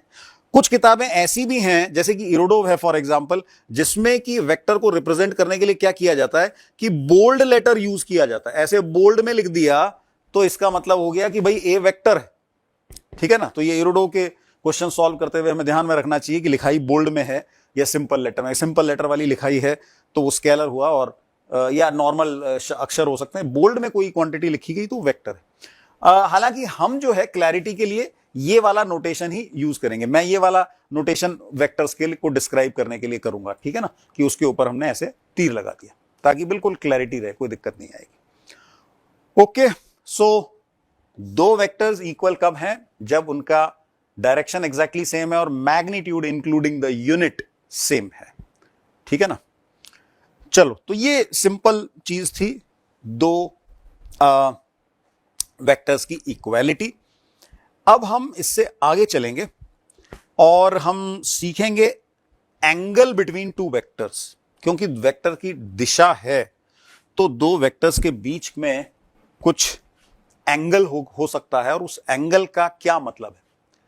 जैसे मान लो एक सिंपल केस में मैंने ये दो वेक्टर्स को ऐसे बना दिया, ठीक है भाई, vector A and vector B, और ये जो है दोनों के बीच का एंगल हो गया, लेट्स से ये 45 डिग्री है भाई। तो in this diagram angle between vector A and B is 45 degree, ठीक है। तो यहां तो ये बड़ा सिंपल लग रहा है, कोई दिक्कत नहीं है, लेकिन कुछ सिचुएशंस और देखो, ठीक है ना, वो कंफ्यूजिंग हो सकती है एंगल्स के बारे में, so we have to be careful. तो भाई मान लो एक चित्र मैंने ऐसे बना दिया, वेक्टर ए और वेक्टर बी। ठीक है, तो और एक चित्र मान लो मैंने ऐसे बना दिया कि ये है वेक्टर ए और मान लो ये है वेक्टर बी। ठीक है, तो अब इस केस में क्या लगता है तुम्हें, वेक्टर ए और बी के बीच का एंगल एक्यूट एंगल है या ऑब्ट्यूज एंगल है, न्यून कोण या अधिक कोण? ये बताओ जरा, वेक्टर ए और बी के बीच का एंगल एक्यूट है या ऑब्ट्यूज है इस डायग्राम में? पहले हम इस डायग्राम की बात करते हैं। सोच लिया? तो जो भी तुम्हारा आंसर है, अब मैं तुम्हें करेक्ट आंसर बता देता हूं। बहुत से लोग हो सकता है इसमें सोचें कि भाई ए और बी के बीच का एंगल तो ये ऑब्ट्यूज दिख रहा है, लेकिन ये गलत है। जब हम वेक्टर्स के बीच के एंगल की बात करते हैं तो उसका मतलब होता है angle between the to directions. ये एरो उधर पॉइंट कर रहा है और ये एरो इधर पॉइंट कर रहा है, तो एंगल बिटवीन द वेक्टर जो है वो ये वाला एक्यूट एंगल है। ठीक है ना? ये केस आसान किस लिए था? क्योंकि दोनों वेक्टर्स की जो टेल थी वो एक जगह पे थी, एरो हेड जो है दूर की तरफ पॉइंट कर रहा था, तो इसमें तुम्हें ये एंगल दो वेक्टर्स के बीच का डायरेक्ट नजर आ रहा था, ऐसा कैसा। यहां पे तुम्हें थोड़ा केयरफुल रहने की जरूरत है। एक का एरो हेड है और एक का एरो है, दूसरे की टेल है, तो तुम्हें क्या करना पड़ेगा, एरो की दिशा में आगे बढ़ा दो और इसको भी एरो की दिशा में आगे बढ़ा दो। जो दोनों एरो की डायरेक्शन है उनके बीच का एंगल लेना है, वो कहलाता है हमारा एंगल बिटवीन टू वेक्टर्स। ठीक है भाई, तो एंगल बिटवीन टू वेक्टर्स का कुछ अर्थ है और वो अर्थ ये है कि भाई उनकी जो दिशा है, एरो वाली जो दिशा है, उन दो दिशाओं के बीच का एंगल हमें देखना। अब इस तीसरे डायग्राम के बारे में सोचो भाई, क्या लगता है तुम्हें इस तीसरे डायग्राम में ए और बी के बीच का एंगल कितना है? मैं इस एंगल को मार्क कर रहा हूं, मान लो मैंने ये एंगल मार्क कर दिया कि 60 डिग्री। तो अब तुम्हें बताना है कि ए और बी के बीच का एंगल कितना है। क्या ये 60 डिग्री है जो मैंने मार्क किया है वही है या कुछ और है? तो हां, तुम में से काफी लोग मुझे लग रहा है सही पकड़ रहे हैं अब की बार, क्योंकि मैंने अभी अभी बताया कि angle between the vector means angle between the direction of the arrows. तो वेक्टर ए की डायरेक्शन ये वाली है, वेक्टर बी की डायरेक्शन ये वाली है, इनके बीच का एंगल, करेक्ट आंसर है इसका 120 डिग्री। ठीक है, एंगल बिटवीन द वेक्टर्स जो है वो एरोज की डायरेक्शन, एक ही पॉइंट से जो अवे की तरफ जो दो एरोज जा रहे हैं उनका एंगल होता है। एक एग्जांपल और ले लेते हैं, थोड़ी प्रैक्टिस हो जाएगी अच्छे से। मान लो एक एरो मैंने ऐसे बनाया और दूसरा एरो भी चलो इसी पॉइंट की तरफ आ रहा है, ऐसा भी हो सकता है। ये दोनों वेक्टर एरो जो है एक ही पॉइंट पे आके मिल रहे हैं, ऐसे दो वेक्टर हैं भाई, इनके बीच का एंगल क्या होगा? सपोज मैंने ये एंगल मार्क कर दिया, लेट्स से ये एंगल 50 डिग्री का है। क्या इन दोनों वेक्टर्स के बीच का एंगल 50 डिग्री है या कहीं 130 डिग्री तो नहीं है? सोचो। ओके, अब मैं बताता हूं भाई क्या करना है तुम्हें, एरो वाली डायरेक्शन को आगे बढ़ा देना है। ठीक है, ऐसे ही इस वेक्टर के एरो वाली डायरेक्शन को आगे बढ़ा देना है। इन दो दिशाओं के बीच का एंगल, तो ये एंगल तुम देख सकते हो, सिंपल ज्योमेट्री से जानते हो कि ये 50 है तो ये भी 50 ही होगा। तो इस केस में angle between the two vectors 50 degree आ रहा है। ठीक है, तो जो एरो वाली डायरेक्शंस हैं उनको तुम्हें आगे बढ़ाना है और एक कॉमन पॉइंट से उन एरो वाली डायरेक्शंस के बीच का एंगल नापना है। That is called angle between two vectors. अब मुझे एक बात और बताओ कि एंगल बिटवीन टू वेक्टर्स की मैक्सिमम वैल्यू कितनी हो सकती है? दो वेक्टर्स के बीच के एंगल की मैक्सिमम पॉसिबल वैल्यू क्या है? क्या तुम्हारा आंसर 360 डिग्री है? अगर तुमने 360 डिग्री सोचा तो यह गलत है। देखो, एक वेक्टर की डायरेक्शन मैंने फिक्स कर ली, चलो वेक्टर ए। अब मैं वेक्टर बी की डायरेक्शन को वेरी करके तुम्हें बताता हूं। ये वेक्टर बी है, दोनों के बीच का एंगल अभी बड़ा स्मॉल एंगल है, मे बी 15 डिग्री है। फिर मैं वेक्टर बी की डायरेक्शन को इधर घुमाते जा रहा हूं, मान लो मैंने ऐसे कर दिया तो ए और बी के बीच का एंगल 90 डिग्री हो गया। Two vectors are perpendicular to each other. फिर मैं वेक्टर बी को मान लो इधर ले गया तो ये एंगल जो है एक ऑब्ट्यूज एंगल बन गया है, मे बी ये कुछ 150 डिग्री का एंगल हो गया। और बढ़ा रहा हूं, और बढ़ाते बढ़ाते मैं यहां ले आया, अब ए और बी के बीच का एंगल 180 डिग्री हो गया। ठीक है, ए और बी के बीच का एंगल 180 डिग्री हो गया। अगर मैं यहां से यहां आ गया हूं, ठीक है, तो क्या ये एंगल ए और बी के बीच का ये होगा? गलत, ये नहीं होगा। अब एंगल बिटवीन ए और B vector will be this, ये ध्यान रखो।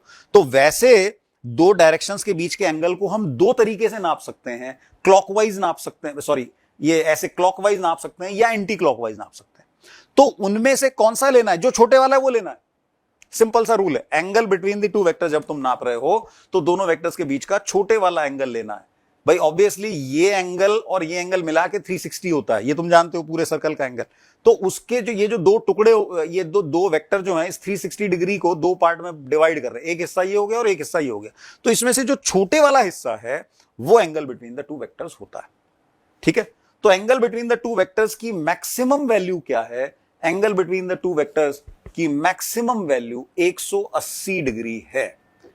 ये स्थिति जबकि दो वेक्टर एक दूसरे से विपरीत डायरेक्शन में हैं, उस केस में दो एंगल्स के बीच का वेक्टर मैक्सिमम है और ये मैक्सिमम वैल्यू 180 डिग्री है। ठीक है, 180 डिग्री से ज्यादा ये नहीं होता है। अगर वेक्टर्स इस सिचुएशन में आ गए तो ये हो जाएगा angle between the two vectors. ठीक है, तो angle between the to vector. अब देखो हो सकता है कि कुछ लोगों को जैसे ये वाला केस है या ये वाला केस है, इसमें कुछ दिक्कत आई हो। ठीक है ना, तो इस केस को करने का ना मैं एक तरीका तुम्हें और बता देता हूं angle between the two vectors को निकालने का। जैसे मान लो ये दो वेक्टर इस तरीके से हैं भाई, ठीक है।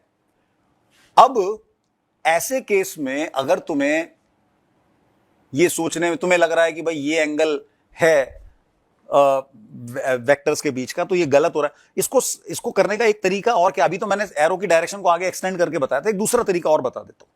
तो दूसरा तरीका यह है कि किसी वेक्टर को ना तुम उसके पैरेलल शिफ्ट कर सकते हो। जैसा कि हमने देखा था कि भाई एक वेक्टर के मैं अगर पैरेलल वेक्टर बनाऊं और सेम लेंथ का बनाऊं, जैसे इस वेक्टर के पैरेलल मैंने वेक्टर खींच दिया, दोनों एक ही दिशा में पॉइंट कर रहे हैं, बिल्कुल इसके पैरेलल। ठीक है, तो अब ये वेक्टर अगर ये मान लो हमारा वेक्टर बी है, तो ये वाला भी वेक्टर बी हुआ, दोनों बराबर हैं, ये वेक्टर ए है। अब देखो दोनों के टेल एक जगह आ चुके हैं। ये अवस्था सबसे कन्वीनियंट है वेक्टर के बीच का एंगल निकालने का, जब दोनों की टेल एक कॉमन पॉइंट पे हो जाए तो ये वाला हमें साफ दिख जाएगा कि this is the angle between the two vectors. ठीक है, तो इस तरीके से भी तुम इसको कर सकते हो कि भाई वेक्टर को शिफ्ट कर लो। ठीक है ना, जैसे मान लो एक वेक्टर ऐसे है और दूसरा वेक्टर सपोज ऐसे है, ये सिचुएशन बन गई। अब तुम्हें देखना है कि भाई vector angle between the two vectors कितना है। तो क्या करेंगे, किसी एक वेक्टर को इस तरीके से शिफ्ट करो खुद के पैरेलल ताकि दोनों के टेल एक ही जगह पे आ जाएं। ठीक है ना, मान लो ये वेक्टर ए है और ये वेक्टर बी है, तो वेक्टर ए के पैरेलल यहां पे एक वेक्टर बना देंगे हम।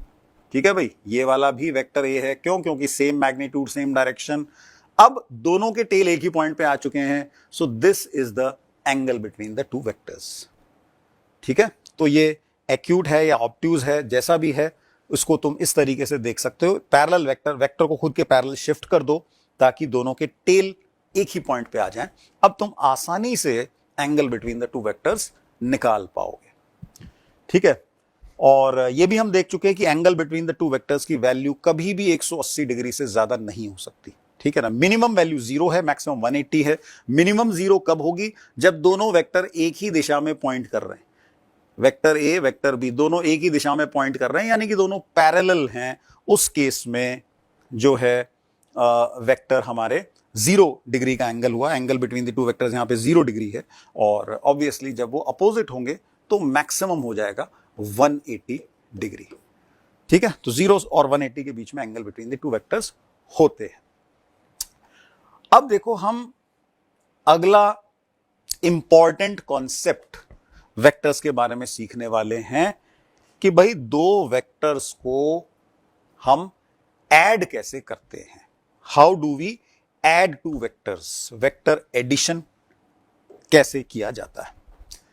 तो इसमें हम सीखेंगे the very important triangle law of vector addition.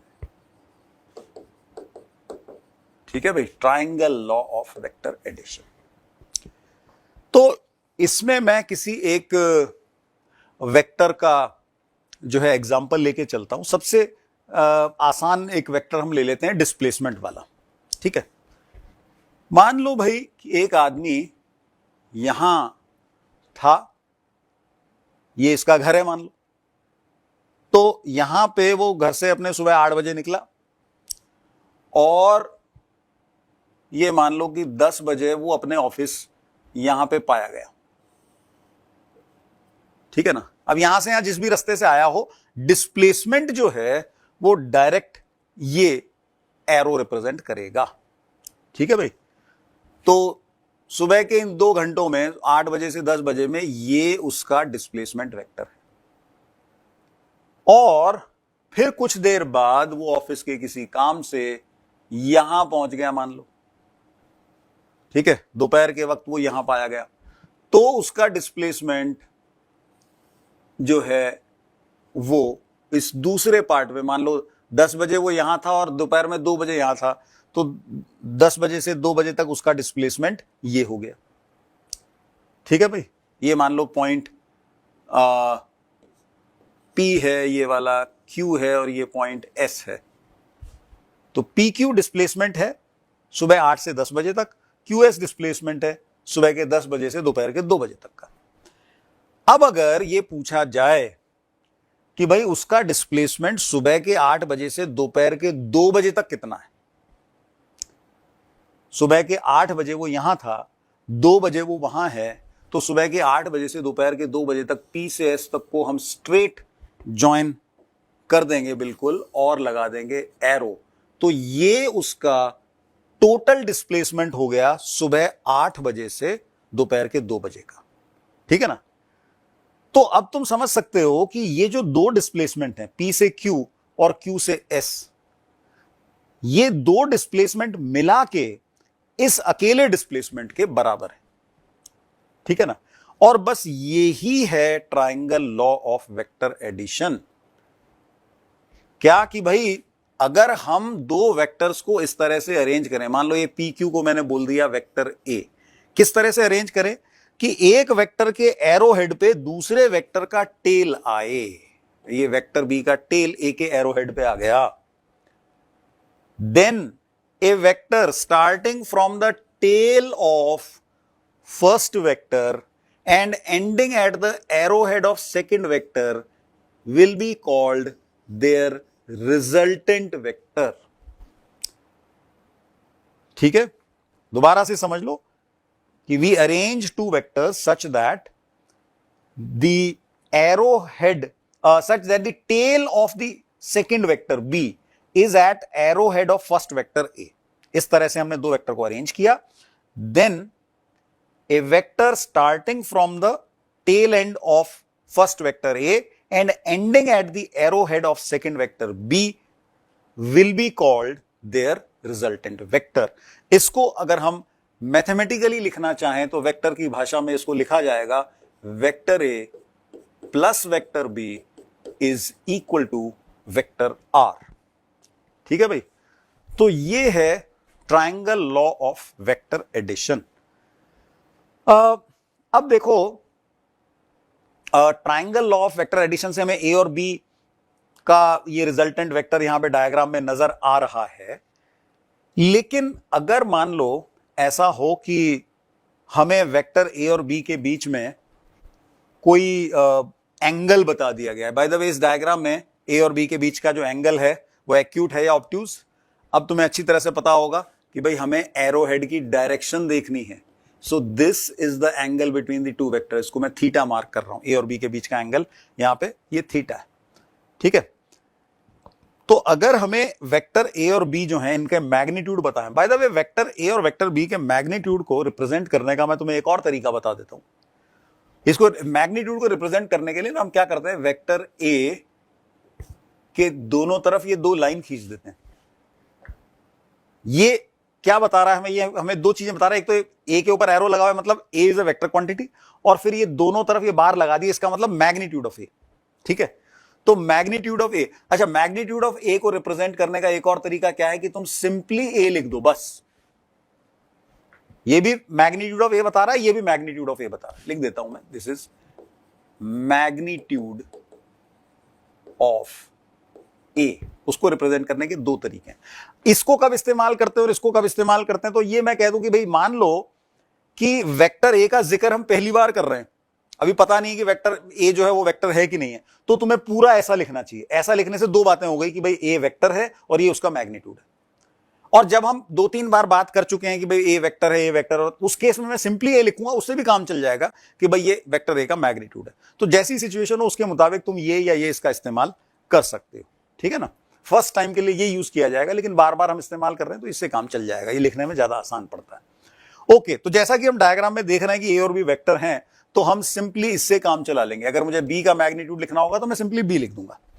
Okay, तो मान लो अगर हमें ये दो वेक्टर क्वांटिटीज हैं हमारे पास ए और बी, जिनके की मैग्नीट्यूड हमें पता है और उनके बीच का एंगल भी पता है, ठीक है। और ऐसी सिचुएशन में हम निकालना चाहते हैं कि भाई उनका जो रिजल्टेंट है उसका मैग्नीट्यूड क्या है और उसकी डायरेक्शन कौन सी है, ये हम पता लगाना चाहते हैं। तो इसका क्या तरीका होगा, अब यहां पे हमें थोड़ी सी ज्योमेट्री का इस्तेमाल करना पड़ेगा, थोड़ी कैलकुलेशन देखनी पड़ेगी, ठीक है। तो ये डायग्राम है, इसमें मैं थोड़ी सी ज्योमेट्रिकल कंस्ट्रक्शन कर रहा हूं भाई। तो ज्योमेट्रिकल कंस्ट्रक्शन में ये करता हूं कि मैं ये जो पॉइंट एस है ना, इससे ये पी क्यू वाली लाइन पे मैं एक परपेंडिकुलर ड्रॉप कर रहा हूं भाई, ठीक है ना। तो इस तरह से मैंने ये परपेंडिकुलर ड्रॉप किया और जिस पॉइंट पे ये पी क्यू को कट कर रहा है उसका मैंने नाम रख दिया उस पॉइंट का एन, ठीक है। तो यानी कि ये वाला एंगल जो है भाई ये 90 डिग्री का एंगल है। ओके, तो हमें अगर इस रिजल्टेंट का मैग्नीट्यूड निकालना है भाई, तो इसके लिए जो है, अब इस डायग्राम में हम ज्योमेट्री का इस्तेमाल कर सकते हैं। राइट एंगल ट्रायंगल देखो कौन सा, PNS, this is a right angle triangle because angle N is 90 degree. और राइट एंगल ट्रायंगल के लिए तुम्हें पता है पाइथागोरस थ्योरम का हम इस्तेमाल कर सकते हैं, ठीक है ना। तो पाइथागोरस थ्योरम का हम इस्तेमाल करेंगे और उसके हिसाब से हम बोल सकते हैं कि ये वाली साइड जो है कौन सी, PS, इसका स्क्वायर जो है is equal to PN square plus SN square. ये वाली साइड PN, ये वाली NS। तो ये पाइथागोरस थ्योरम तुम लोग सभी अच्छी तरह से जानते होंगे, तो ये उसके अकॉर्डिंग हम लिख सकते हैं। अब सवाल ये उठता है कि भाई ये SN कितना है, क्योंकि हमें तो तीन चीजें गिवन है। यहां पे क्या तीन चीजें गिवन है, हमें A गिवन है, B गिवन है, यानी ए वेक्टर दोनों के मैग्नीट्यूड और उनके बीच का एंगल, ये तीनों हमें गिवन है। इनके टर्म्स में हमें R निकालना है। तो P से Q का जो दूरी है ये A हो गया, वेक्टर A का मैग्नीट्यूड, ठीक है ना। QN कितना है और NS कितना है, इसको करने के लिए ना थोड़ी हमें जरूरत पड़ेगी, मैथ्स का एक पार्ट तुमने सीखा होगा, ट्रिग्नोमेट्री, सिंपल ट्रिग्नोमेट्री की तुम्हें जरूरत पड़ेगी। तो थोड़ा सा मैं याद दिला दूं, शायद तुम लोगों को सभी लोग कंफर्टेबल नहीं हो, तो मैं थोड़ा सा याद दिला दूं कि भाई मान लो ये कोई एंगल है थीटा, ठीक है ना। तो एक होता था साइन थीटा, ट्रिग्नोमेट्रिक रेशियो। तो साइन थीटा क्या होता है भाई, परपेंडिकुलर, इसको बोलते हैं परपेंडिकुलर, थीटा के सामने वाला, अपॉन हाइपोटेनियस, ये जो डायगोनल है राइट एंगल के सामने वाला वो हाइपोटेनियस होता है। तो साइन थीटा होता है परपेंडिकुलर अपॉन हाइपोटेनियस, और कॉस थीटा ये क्या होता है, बेस अपॉन हाइपोटेनियस। तो बेस ये थीटा और जो एच के बीच का एंगल है, सॉरी बेस जो है थीटा एंगल एच और जिस साइड के बीच में थीटा एंगल है वो जो है वो वाली जो साइड है भाई एच से थीटा एंगल वाली जो साइड है वो है बेस, तो cos थीटा कहलाएगा b अपॉन h। तो ये दो सिंपल फैक्ट्स तुमने 10th क्लास में सीखे होंगे वैसे तो, ठीक है ना। तो यहां पे हम इसका इस्तेमाल करेंगे, ठीक है भाई। तो इस वाले ट्राइंगल में, कौन से ट्राइंगल की बात कर रहा हूं मैं, QNS, इस ट्राइंगल में QN जो है वो बेस हो गया, ठीक है ना, QN हो गया बेस, और हाइपोटेनियस हो गया QS। QS कौन सा है, वेक्टर B। QS की लेंथ को हम सिंपली B लिख सकते हैं, ठीक है। तो मैं लिख सकता हूं यहां पे कि भाई साइन थीटा जो है इस वाले ट्राइंगल में, साइन थीटा क्या हो जाएगा, साइन थीटा में तो ये NS आएगा, NS divided by B। Hypotenuse यहां पे B के मैग्नीट्यूड के बराबर है। और कॉस थीटा अगर मैं लिखूं तो ये हो जाएगा QN डिवाइडेड बाय B, ठीक है। तो साइन थीटा कॉस थीटा यहां पे मैंने लिखा है। एम हमारा क्या था कि NS और QN की वैल्यू को निकालना है। तो इस वाली इक्वेशन से हमें मिल रहा है कि भाई NS जो है वो हो गया B साइन थीटा, ठीक है ना। और इससे हमें क्या मिल गया, इससे हमें QN मिल गया, और ये है B कॉस थीटा, ठीक है भाई। QN ये distance B cos theta base triangle का, और ये जो SN है ये हो गया B साइन थीटा। अब इनकी वैल्यूज की हमें यहां जरूरत पड़ेगी भाई। ये जो PN वाला पार्ट है ना, P से लेके N तक, उसको मैं दो पार्ट में ब्रेक कर लेता हूं। इसको मैं PQ प्लस QN लिख दूं, तो इसका होल स्क्वायर हो गया। और SN जो है ये हमने यहां पे निकाला हुआ है B साइन थीटा, तो इसकी जगह मैंने B साइन थीटा लिख दिया, इस B साइन थीटा का स्क्वायर। ओके, इसको एक्सपैंड कर लेते हैं। PQ bye the way A vector का मैग्नीट्यूड है, यानी कि PQ को मैं सिंपली लिख सकता हूं A, और QN ये यहां पे निकाला हुआ है भाई B cos थीटा, तो ये मैंने इसको लिखा B cos थीटा, इसका स्क्वायर, प्लस ये एज इट इज है ही भाई B square sine square theta है, ठीक है ना। अब इसको एक्सपैंड कर लो और थोड़ा सा सिंप्लीफाई हम करेंगे। A square plus 2AB cos theta, और प्लस क्या हो गया B square cos square theta, और पहले से यहां पे मौजूद है plus B square sine square theta, ठीक है। अब देखो A स्क्वायर और 2AB तो ठीक है, 2AB cos थीटा ये तो है, मैंने एज इट इज लिखा। ये देखो B स्क्वायर अगर मैं यहां पे कॉमन लेता हूं तो मुझे क्या मिल रहा है अंदर, sine square theta plus cos square theta आ रहा है।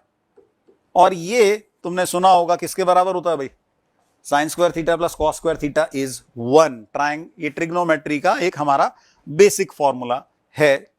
तो रिजल्ट, अच्छा बाय द वे PS जो है ये क्या है, ये वेक्टर R का मैग्नीट्यूड है, तो PS स्क्वायर की जगह मैं लिख सकता हूं R स्क्वायर, तो ये हो गया भाई A स्क्वायर प्लस, इसको मैंने चलो पहले लिख लिया, तो A square plus B square plus 2AB cos theta.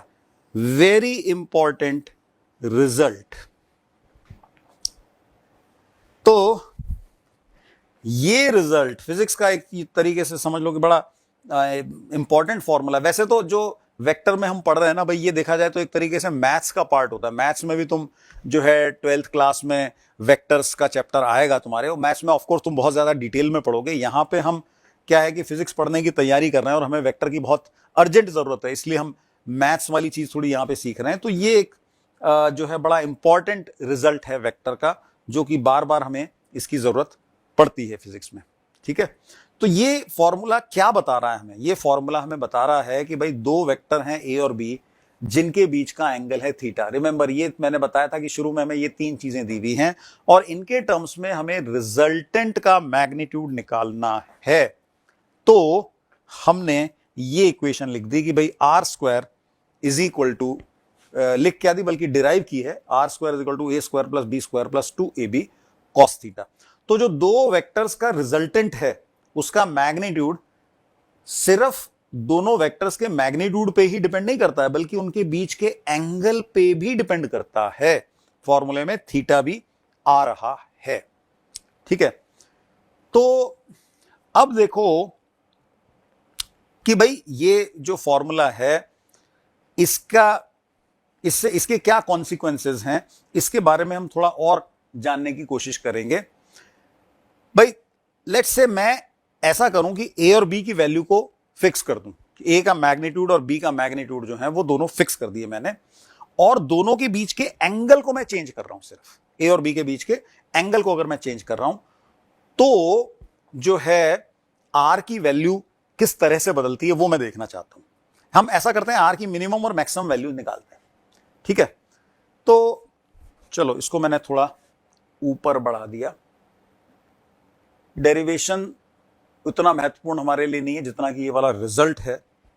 हां, तो भाई कॉस थीटा जो है इसकी वैल्यू की रेंज क्या होती है पता है तुम्हें? कॉस थीटा की वैल्यू की रेंज मतलब ये मिनिमम वैल्यू कितनी होती है और मैक्सिमम कितनी होती है। ये भी मेरे को लग रहा है मुझे थोड़ा सा क्लैरिफाई करना पड़ेगा तुम्हें भी, क्योंकि जो एंगल तुमने सीखे होंगे ट्रिग्नोमेट्री में कि भाई थीटा है और उसके करस्पॉन्डिंग साइन थीटा और कॉस थीटा की वैल्यूज तुमने मैथ्स में सीखी होंगी, वो क्या सीखी होंगी कि भाई 0 है तो साइन थीटा 0 होता है, कॉस थीटा 1 होता है, ठीक है। और अगर ये 30 डिग्री है तो साइन थीटा होता है हाफ, कॉस थीटा कितना होता है √3/2। अगर ये 45 है तो दोनों के दोनों बराबर होते हैं 1/√2, ऐसा सीखा होगा। सॉरी 45, हाँ 60 डिग्री पे ये वाला √3/2 होता है और ये वाला हाफ होता है। 90 डिग्री पे क्या होता है? 90 डिग्री पे साइन थीटा 1 और ये 0 होता है, ऐसा तुमने सीखा होगा। तो तुम्हें लगेगा कि भाई कॉस थीटा की जो है मिनिमम वैल्यू 0 है और मैक्सिमम वैल्यू 1 है। तो अब मैं तुम्हें बताऊं कि ये तो क्या है, बहुत एलिमेंट्री चीज है। एंगल 90 डिग्री से बड़े भी हो सकते हैं। 90 डिग्री से बड़े वाले एंगल्स का साइन और कॉस कैसे निकाला जाता है तो वो हमें सीखना पड़ेगा, क्योंकि इस चैप्टर में हमें जरूरत पड़ेगी। मैथ्स में तो खैर तुम बहुत डिटेल में सीखोगे, लेकिन मैं तुम्हें एक छोटा सा आसान सा तरीका बता देता हूं जिससे कि तुम 90 से बड़े एंगल जो हैं उनका साइन कॉस या टैन कैसे निकालते हैं। तो देखो उसके लिए होता है भाई एक ASTC rule, ASTC, A for all, S for sine, T for tan and C for cos. अब इसका मतलब क्या है? मतलब ये देखो, ये लाइन जो है ये हमारी 0 डिग्री रिप्रेजेंट कर रही है, एक्स एक्सिस, ये 90 डिग्री, ये 180 डिग्री और ये 270 डिग्री, और ये 0 जो है वो सेम एज वापस तुम घूम के आ गए तो ये 360 भी यही हो गया। तो अब ASTC रूल का मतलब ये है कि अगर तुम 0 से और 90 डिग्री के बीच में हो तो all the trigonometric ratio are positive. अगर तुम 90 से 180 डिग्री के बीच में हो तो only sine is positive, cos and tan are negative. अगर तुम 280 और 370 के बीच में हो तो टैन पॉजिटिव है, बाकी दोनों यानी कि साइन और कॉस इस रेंज में नेगेटिव होते हैं। अगर तुम 270 और 360 के बीच में हो तो सिर्फ कॉस पॉजिटिव होगा, साइन और टैन दोनों नेगेटिव आएंगे, ठीक है। ASTC रूल, इसको फर्स्ट क्वाड्रेंट कहा जाता है 0 और 90 के बीच में, इसको सेकंड क्वाड्रेंट बोलते हैं 90 180 के बीच में, थर्ड क्वाड्रेंट 80 270 के बीच में, फोर्थ क्वाड्रेंट 270 और 360 के बीच में। तो ये तुम्हें साइन बता रहा है पॉजिटिव नेगेटिव कब होंगे, किस रेंज के अंदर, ठीक है। तो साइन तो ऐसे निकला, अब वैल्यू कैसे निकलेगी? तो वैल्यू को निकालने के लिए तरीका क्या है कि जो एक्स एक्सिस वाली लाइन है जो कि इस तरफ 0 डिग्री की तरफ जा रही है और इधर 180 की तरफ जा रही है, तुम तो यहां से एंगल लो, ठीक है, और वैल्यू उस एंगल के मुताबिक आ जाएगी। कहने का मतलब ये है कि अगर मैं ये लाइन ले रहा हूं और लेट से ये एंगल हमने लिया 150 डिग्री का, ठीक है भाई, 150 डिग्री का अगर हमें साइन कॉस टैन बताना है तो वो क्या होगा? तो देखो भाई, अगर साइन बताना है तुम्हें तो सबसे पहले ये समझ लो कि क्योंकि ये एंगल सेकंड क्वाड्रेंट में लाई कर रहा है, 150 डिग्री सेकंड क्वाड्रेंट में लाई कर रहा है, तो साइन जो है वो पॉजिटिव होगा, कॉस और टेन नेगेटिव आएंगे। लेट्स से हमें कॉस की, जिस फॉर्मूले में कॉस आ रहा है, मान लो हमें कॉस 150 की जरूरत है किसी केस में, तो ये समझ जाओ कि कॉस 50 की वैल्यू नेगेटिव होगी, ठीक है ना। ASTC रूल से तुम्हें उसका साइन मिल गया।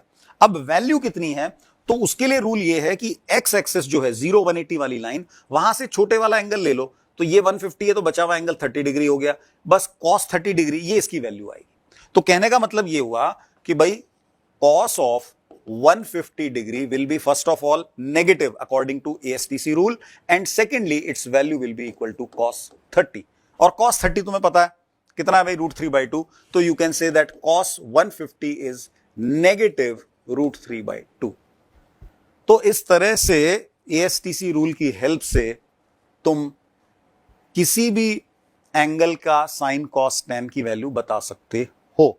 मोस्टली हमें, क्योंकि ये वेक्टर्स के बीच का एंगल 180 डिग्री का होता है, तो हम बेसिकली सिर्फ 180 डिग्री तक की अगर प्रैक्टिस कर लें तो हमारा काम चल जाएगा, ठीक है ना। मान लो तुम्हें वैल्यू बतानी है cos of let's say 135 degree, ठीक है। और मैं दो तीन क्वेश्चन और लिख देता हूं, वीडियो को पॉज करके जरा इनको अटेम्प्ट करना और बताना, फिर हम चेक करेंगे कि क्या आंसर आता है। तो मैंने बताया, लिखा मान लो sign of let's say 120 degree, ठीक है। मैंने लिखा चलो tan ऑफ 120 डिग्री, ठीक है। एक और कर लो, cos की हमें ज्यादा जरूरत पड़ेगी, cos ऑफ 180 डिग्री, ठीक है। तो ये 4 क्वेश्चन मैंने यहां लिखे हैं। वीडियो को पॉज करो और इन क्वेश्चंस को अटेम्प्ट करो। साइन निकलेगा ASTC रूल के मुताबिक, ठीक है। और वैल्यू निकालने के लिए इस लाइन से जो भी, जिस तरफ भी छोटा एंगल बन रहा है, इधर से जहां से भी छोटा एंगल बन रहा है, वो लेके जो है तुम वैल्यू निकाल सकते हो। Okay, pause the video and attempt now. Okay, so cos 135 degree 90 और 180 के बीच में है, सेकेंड क्वाड्रेंट में है। तो इस क्वाड्रेंट में सिर्फ साइन पॉजिटिव होता है तो cos नेगेटिव होगा, ठीक है। ये बाय द वे सारे ही एंगल मैंने सेकेंड क्वाड्रेंट के लिए हैं। तो इसमें मैं साइन जो है ASTC रूल के हिसाब से पहले सबके साइन लिख देता हूं। जैसे साइन 120 लिख रहे हैं तो ये पॉजिटिव आएगा, tan यहां पे नेगेटिव होगा क्योंकि सिर्फ साइन ही पॉजिटिव होता है, cos जो है वो भी नेगेटिव आएगा सेकेंड क्वाड्रेंट में, ठीक है ना। सो अब 135 है, तो इसकी 135 अगर यहां से है तो 180 से कितना हुआ, 45 हो गया, तो इसको मैं cos 45 कर दूंगा। और ये 120 अगर इधर से है तो 180 से कितना, 180 वाली डायरेक्शन से कितना हो गया, 60 हो गया। तो इसको मैं यहां पे tan 60 इसकी वैल्यू लिख, साइन के केस में भी ये sin 60 इसकी वैल्यू आ जाएगी, ठीक है भाई। इस तरीके से हम चल सकते हैं। और अब ये 180 में क्या हो जाएगा, 180 तो ये लाइन ही हो गई भाई, तो ये हो जाएगा cos 0। cos 180 is negative of cos 0, ठीक है ना। और cos 0 वैल्यू है तुम्हारे पास, cos 0 होता है 1। आहा, ये क्या कर दिया मैंने, हाँ चलो आ गया। cos 0 हो जाता है 1, तो इसकी वैल्यू हो गई -1, इसकी वैल्यू हो गई, बाय द वे tan यहां पे हमने नहीं लिखा था, tan भी लिख सकते हो। tan थीटा तो साइन और cos के रेशियो से आता है, tan 60 की जरूरत है तो कितना हो जाएगा भाई, √3 हो जाएगा, ठीक है ना। ये 1 होता है, ये 1/√3 होता है, और ये 0 होता है, और ये तो इन्फिनिटी हो जाता है। Anyway, so tan 120 is -tan 60 हमने देख लिया था, तो -√3 कर दो इसको। साइन 120 साइन 60 के बराबर आ रहा है, यानी कि ये हो गया √3/2, ठीक है। cos 135 -cos 45 आ रहा है, और cos 45 की वैल्यू कितनी है भाई, 1/√3, तो 1/√2, तो ये हो जाएगा -1/√2। इस तरीके से आसानी से तुम 90 से बड़े वाले जो एंगल्स हैं उनके साइन cos tan की वैल्यू निकाल सकते हो। यहां मोस्टली हमें सेकेंड क्वाड्रेंट तक जरूरत पड़ेगी, बाकी थर्ड और फोर्थ क्वाड्रेंट की जरूरत नहीं थी, इसलिए मैंने एग्जांपल सिर्फ सेकंड क्वाड्रेंट से लिए हैं। बाद में मैथ्स में तुम और डिटेल में ये सब करोगे, आसान सी चीजें। ओके, तो cos थीटा की मिनिमम वैल्यू कितनी हो सकती है? हो सकता है पहले तुम सोच रहे हो कि cos थीटा की भाई मिनिमम वैल्यू इस टेबल में 0 आ रही है, लेकिन अब तुम क्या है ये भी देख सकते हो कि इट इज -1। जी हां, cos थीटा की मिनिमम वैल्यू -1 हो सकती है, मैक्सिमम वैल्यू ऑफ कोर्स +1 है, राइट। तो ये जो मैग्नीट्यूड है दो वेक्टर्स का, ठीक है भाई, इसकी रेंज क्या होगी उसके लिए अब तुम देख सकते हो। मैं वापस लिख देता हूं इस फॉर्मूले को कि भाई r is equal to √a² + b² + 2ab cos theta, ये फॉर्मूला था, ठीक है। सो r मिनिमम में निकालना चाह रहा हूं, a और b हमारे फिक्स हैं, तो उसके लिए मैं क्या करूंगा, cos थीटा की जगह -1 डाल दूंगा, तो √a² + b² - 2ab × -1, और ये कब हुआ, this is for theta equal to 180 degree. Diagram कैसा बनेगा, वेक्टर ए इस तरफ, वेक्टर बी इस तरफ, दोनों के बीच का एंगल 180 डिग्री। ठीक है भाई, ये डायग्राम ऐसा बन रहा है। तो ऐसी सिचुएशन में जो है आर मिन की वैल्यू, अब ये सॉरी ये प्लस था, 2ab नेगेटिव, हाँ फॉर्मूला ओके। तो ये तुम देख सकते हो कि square root of a minus B का होल स्क्वायर हो गया, यानी कि इसको मैं सिंपली a माइनस बी लिख सकता हूं। बल्कि मुझे एक थोड़ा सा मैथमेटिकली केयरफुल रहते हुए एक काम और करना चाहिए कि यहां पे मुझे मॉड लगा देना चाहिए। मॉड का मतलब समझते हो भाई, मॉड वो होता है जो कि हमेशा पॉजिटिव होता है। अगर b a से बड़ा हुआ तो a माइनस बी तो नेगेटिव हो जाएगा, लेकिन मॉड लगा दिया मतलब हम सिर्फ पॉजिटिव ही लेंगे। ऐसा मैंने क्यों किया है, यह ध्यान रखो कि किसी भी वेक्टर का मैग्नीट्यूड कभी भी नेगेटिव नहीं हो सकता। Magnitude of A vector is a non negative quantity. तो नेगेटिव आ भी गया तो वो उसको मॉड कर दो भाई, ठीक है ना। तो अगर b मोर देन a हुआ तो इसमें मॉड लगाने का मतलब वो फिर भी पॉजिटिव रहेगा, ठीक है। a मोर देन b है तो एनीवे पॉजिटिव आ ही रहा है आंसर, ओके। तो मिनिमम वैल्यू जो है a माइनस बी की वो क्या हो जाएगी, अब a इतना है, उसमें से इतना हिस्सा b का माइनस कर दो तो ये a माइनस बी इतना रह जाएगा, ठीक है। ये जो है यहां पे r वेक्टर इस तरीके का आ रहा है, जिसकी की लेंथ a की लेंथ माइनस b की लेंथ से हमें मिल गई। और अगर हमें r की मैक्सिमम वैल्यू निकालनी है, r मैक्स, तो इस फॉर्मूले में cos थीटा की मैक्सिमम वैल्यू डाल देंगे, यानी कि +1। तो ये क्या हो गया भाई, root of a square plus B square plus 2ab into 1, ठीक है भाई। और ये कब होगा, for theta equal to 0। Diagram में कैसा दिखेगा, वेक्टर a ऐसा और वेक्टर b इसी दिशा में ऐसा, ठीक है भाई। ये वाला वेक्टर a और सेम डायरेक्शन में वेक्टर b, यहां अपोजिट थे, यहां दोनों सेम डायरेक्शन में आ गए। तो इस केस में वेक्टर r जो है, पहले वेक्टर की टेल से लेके दूसरे वेक्टर के एरो हेड तक, ये पूरा वेक्टर जो है ये हो गया r। और चित्र में भी तुम देख सकते हो कि r जो है वो a प्लस बी के बराबर आ रहा है। इसको भी सिंप्लीफाई कर लो तो वही चीज आ रही है, a प्लस बी का होल स्क्वायर हो गया भाई, है कि नहीं। a square plus B square plus 2ab, a plus B का होल स्क्वायर होता है, इसी का स्क्वायर रूट ले रहे हैं, तो ये सिंपली बन गया a प्लस बी, ठीक है भाई। तो r मैक्स जो है वो a प्लस बी है। कब होगा ये मैक्सिमम, जब थीटा 0 हो।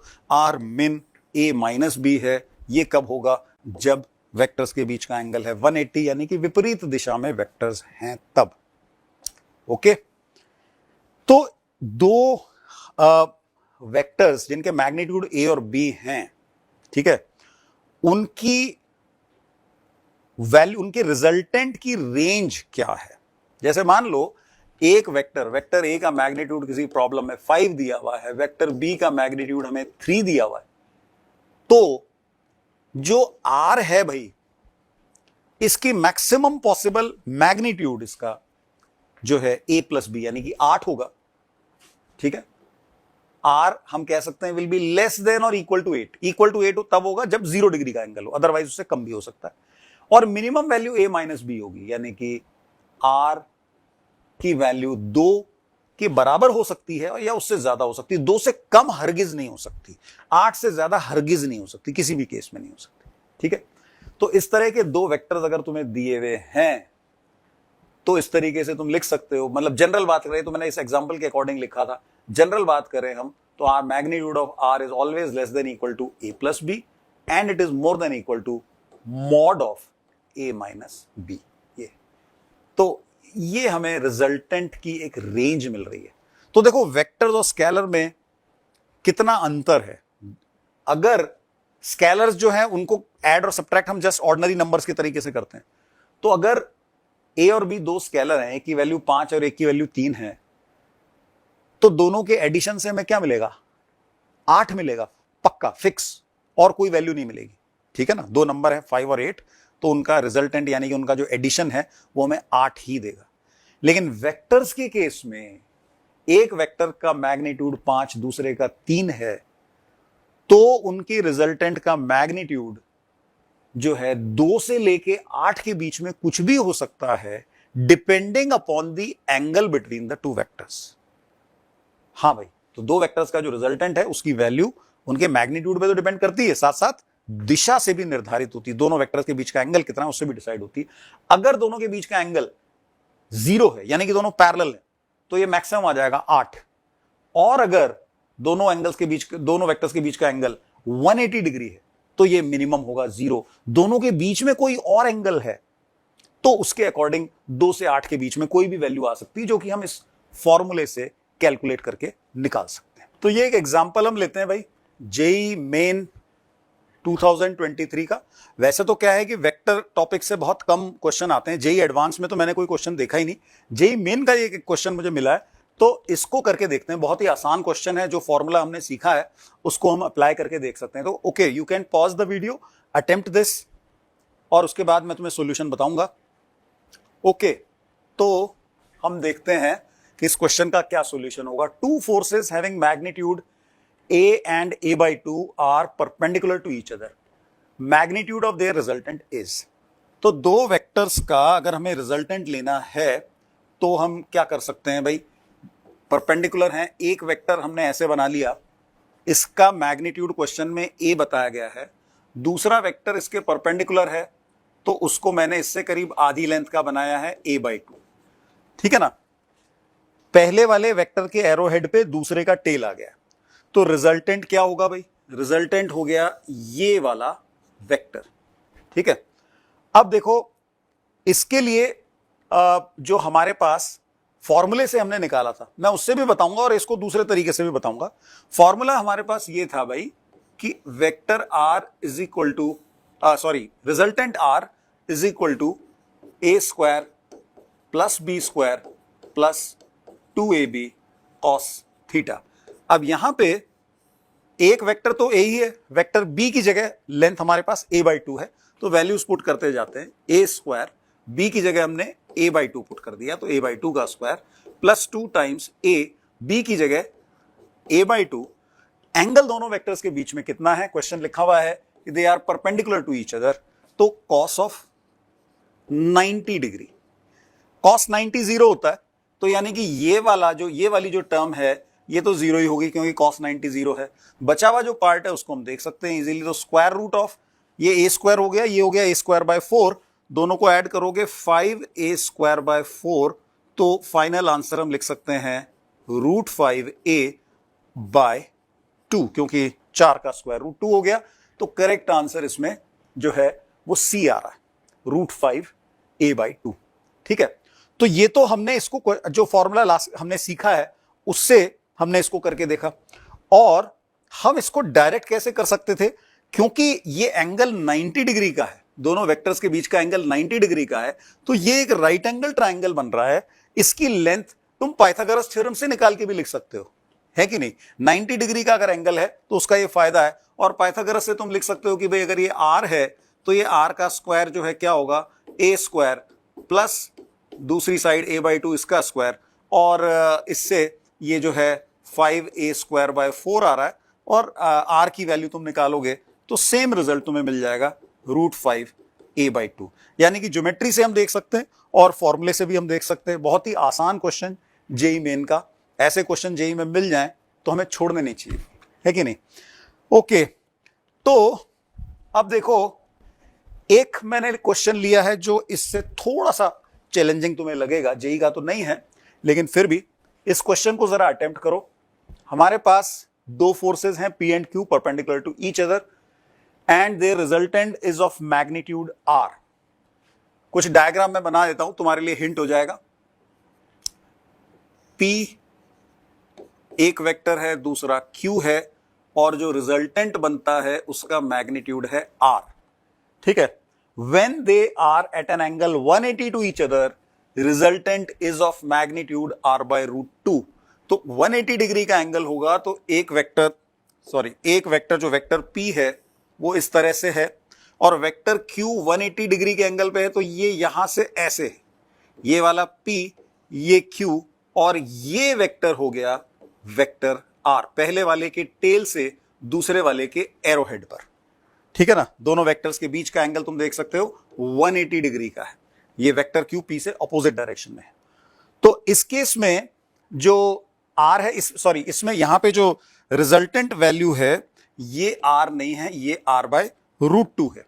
ओके, तो हाँ, वीडियो को पॉज करके जरा क्वेश्चन को अटेम्प्ट करके देखो, तुम्हें P बाय Q का रेशियो निकालना है, और मैं अगर नहीं कर पाते हो तो मैं बताऊंगा, मेरे सॉल्यूशन से सीखना। ओके, तो भाई इस वाले डायग्राम में तुम्हें एक रिजल्ट साफ साफ नजर आएगा, क्योंकि ये दोनों परपेंडिकुलर है। r² is equal to P² plus Q²। तुम चाहो तो इसको फॉर्मूले से भी कर सकते हो। लास्ट क्वेश्चन में हमने देखा था, फॉर्मूले में वो जो cos थीटा वाली तीसरी टर्म है वो जो है 0 हो जाएगी, cos 90 0 हो जाएगी, तो तुम्हें फॉर्मूले से भी यही रिजल्ट मिलेगा। तो एक इक्वेशन हमें ये मिल रही है।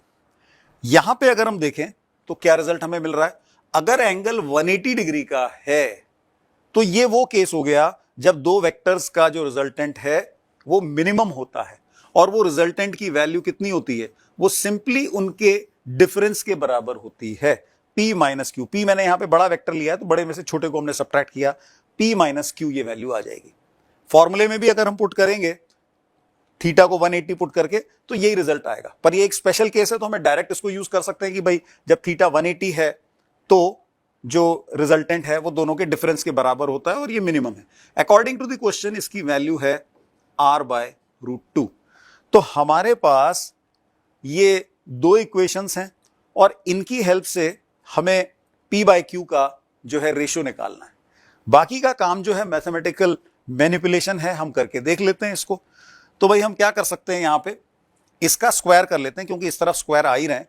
तो इस सेकेंड इक्वेशन का हमने स्क्वायर किया, हमें मिल जाएगा P² plus Q² minus 2PQ is equal to r²/2। ठीक है ना, इस पूरी इक्वेशन का मैंने स्क्वायर कर दिया। और अब मैं क्या कर सकता हूं कि इसमें से इस वाले को पार्ट को सब्ट्रैक्ट कर दूं। ठीक है ना, तो P² माइनस Q² मैंने सब्ट्रैक्ट किया, तो यहां पे क्या बचा, माइनस 2PQ। दूसरी तरफ क्या बचेगा भाई, r/2 का स्क्वायर माइनस r², तो ये r²/2 माइनस r², यानी कि ये हो गया नेगेटिव r²/2। नेगेटिव आना चाहिए, यहां पे भी नेगेटिव है ही। तो हमें इससे एक रिजल्ट मिल रहा है कि भाई twice of PQ is equal to r²/2। ठीक है ना, यहां से हमें ये रिजल्ट मिल गया। अब अल्टीमेटली P और Q का रेशियो निकालना है, तो और हम क्या कर सकते हैं इसमें, हम एक काम ये कर सकते हैं कि इन दोनों को अगर ऐड करें तो देखो हमें P प्लस Q का होल स्क्वायर मिल जाएगा, P प्लस Q का होल स्क्वायर, क्योंकि P² plus Q² plus 2PQ P plus Q का होल स्क्वायर होता है। इधर दोनों ऐड हुए तो ये हो गया 3r²/2। ठीक है ना, और इस इक्वेशन का मैं स्क्वायर रूट ले लूं तो मुझे P माइनस Q भी मिल जाएगा, सॉरी P प्लस Q भी मिल जाएगा। P माइनस Q और P प्लस Q दोनों पता हो तो फिर रेशियो निकालना बड़ा आसान होगा। P प्लस Q मैंने स्क्वायर रूट किया है, तो ये बन गया स्क्वायर रूट ऑफ 3/2r। ठीक है ना भाई, so we will now use these two equations, equation 1 and equation 2। इन दोनों में जो है सिंपली अगर दोनों इक्वेशंस को हम ऐड करें तो हमें क्या मिल रहा है भाई, हमें मिल रहा है 2P इज इक्वल टू, दोनों को ऐड करेंगे Q कैंसिल हो जाएगा, 2P इज इक्वल टू हमें मिल जाएगा r/√2 कॉमन 1 प्लस √3, क्योंकि r/√2 इसमें भी है, r/√2 इसमें भी है, इसमें √3 बच रहा है।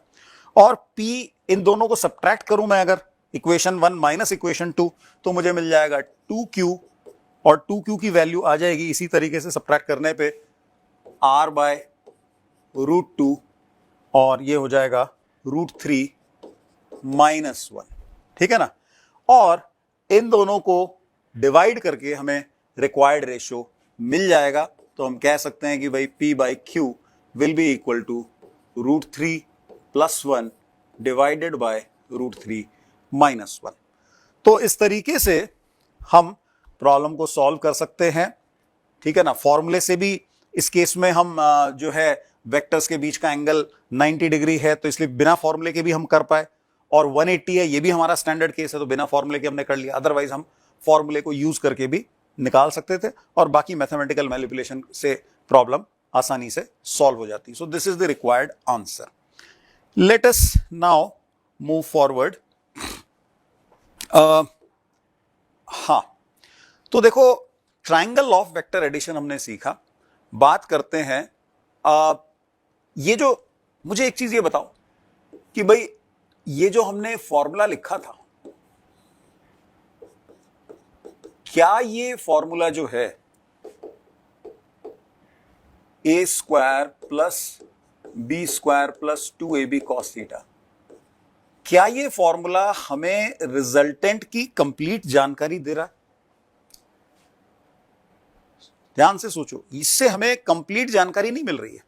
उसका एक कारण है। कारण ये है कि ये जो आर है, दो वेक्टर्स का जो रिजल्टेंट आया था, हमने ऐसा डायग्राम बनाया था, तुम्हें ध्यान होगा कि भाई ये वेक्टर ए है, ये वेक्टर बी है, और ये बन रहा है इनका रिजल्टेंट वेक्टर आर। ठीक है, आर एक वेक्टर है, मैं ये नहीं भूलना चाहिए। और वेक्टर की जानकारी तब कंप्लीट होती है जब मैग्नीट्यूड के साथ साथ हमें डायरेक्शन भी पता हो। तो फिर आर की डायरेक्शन हम कैसे निकालेंगे? ए और बी के बीच का जो एंगल है वो एंगल थीटा में दिया हुआ था। तो आर वेक्टर के मैग्नीट्यूड को मैग्नीट्यूड के लिए तो ये फॉर्मूला हो गया। डायरेक्शन के लिए हम ऐसा करते हैं कि हम ये वाला एंगल निकाल लेते हैं। तो मान लो कि ये एंगल है एंगल फाई। अब हमने ये परपेंडिकुलर एंड ड्रॉप करके और ये दोनों लेंथ निकाल ली थी। ये वाली जो लेंथ थी ये आ रही थी बी साइन थीटा, जबकि ये लेंथ थी b cos theta. Now again using the perpendicular triangle PNS, ठीक है ना, using the triangle PNS we can find tan phi। तो tan phi जो एंगल है ये हमें मिल जाएगा b sin theta perpendicular upon base. tan theta क्या होता है? Perpendicular upon base. तो बेस हो जाएगा a plus b cos theta. तो ये जो फॉर्मूला है ये हमें डायरेक्शन जो है वेक्टर आर की, रिजल्टेंट वेक्टर ए और बी का जो रिजल्टेंट वेक्टर आर है उसकी डायरेक्शन हमें ये बता रहा है कि भाई ये वेक्टर आर जो है ए से एंगल फाई पे है। अगर हम इसको फाई के ही टर्म्स में लिखना चाहें, भाई तुम लोग कोई कहेगा कि tan फाई निकाला है, तो फाई के टर्म्स में लिखा जाए तो उसको मैथमेटिकली इस तरीके से लिखा जाता है tan inverse of b sine theta divided by a plus b cos theta. तो इस तरीके से इसको बताया जाता है। ठीक है ना। तो अब देखो, इसको हम ऐसा करते हैं कि एक सिंपल केस में चेक करके देखते हैं। ठीक है, तो लेट्स से कि भाई मैंने एक केस लिया जिसमें a और b बराबर मैग्नीट्यूड के वेक्टर हैं और इनके बीच का एंगल जो है वो हमें दिया गया है लेट्स से 90 डिग्री का। थीटा जो है वो 90 डिग्री दिया हुआ। इस केस में हमें रिजल्टेंट का मैग्नीट्यूड और डायरेक्शन निकालने।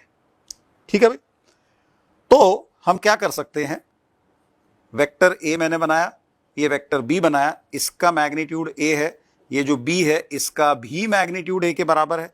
दोनों के बीच का एंगल, दोनों वेक्टर्स के बीच का एंगल है 90 डिग्री।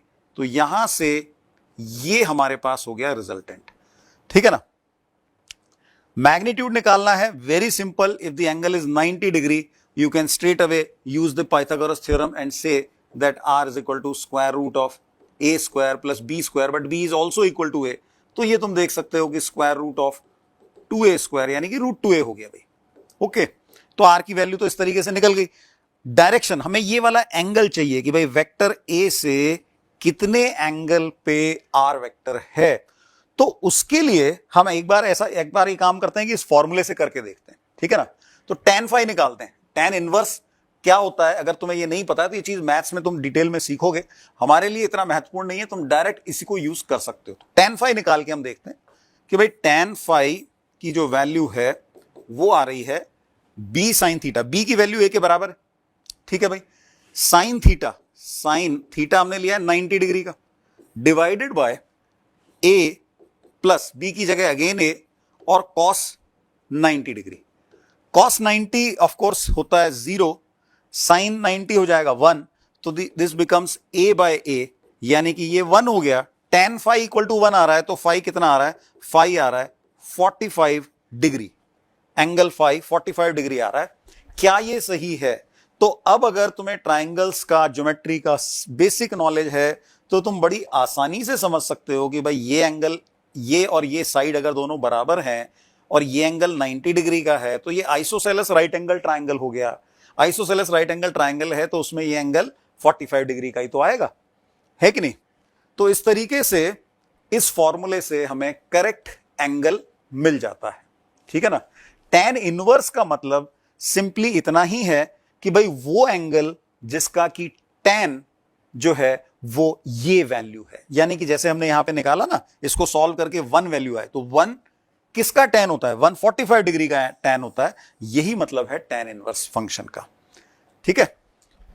सो अब जो है, अच्छा इसमें डायरेक्शन में हम ये नहीं मान सकते कि भाई सिर्फ इस एंगल से हमें डायरेक्शन पता चल गई। ये बात ठीक है कि भाई वेक्टर ए से कितने एंगल पे आर वेक्टर आ रहा है ये मुझे पता चल चुका है, लेकिन वेक्टर ए से सेम एंगल फाई बनाने वाली दो डायरेक्शन हो सकती है, एक इस तरफ और एक इस तरफ भी हो सकती है कि नहीं। तो कौन सी वाली डायरेक्शन होगी, तो ये हमें ध्यान रखना है कि हमारी जो डायरेक्शन है वेक्टर ए और वेक्टर बी के बीच में आएगी। ये चीज पता हमें लग जाएगी अगर हम सीख लें parallelogram law of vector addition. तो अब हम बात करेंगे भाई parallelogram law of vector addition की। तो ठीक है, parallelogram law of vector addition.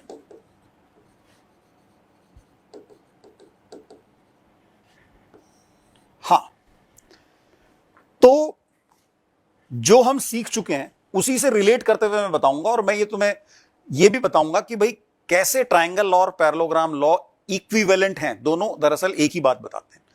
तो देखो, ट्राइंगल लॉ में जो हमने सीखा कि भाई ये वेक्टर ए है और मान लो कि ये दूसरा वेक्टर कोई बी है, ठीक है ना, तो ये वाला वेक्टर होता है उनका रिजल्टेंट। पहले वेक्टर के एरोहेड से पे दूसरे की टेल हमने रखी, तो पहले की टेल से दूसरे के एरोहेड तक वाला वेक्टर है वेक्टर आर, ठीक है।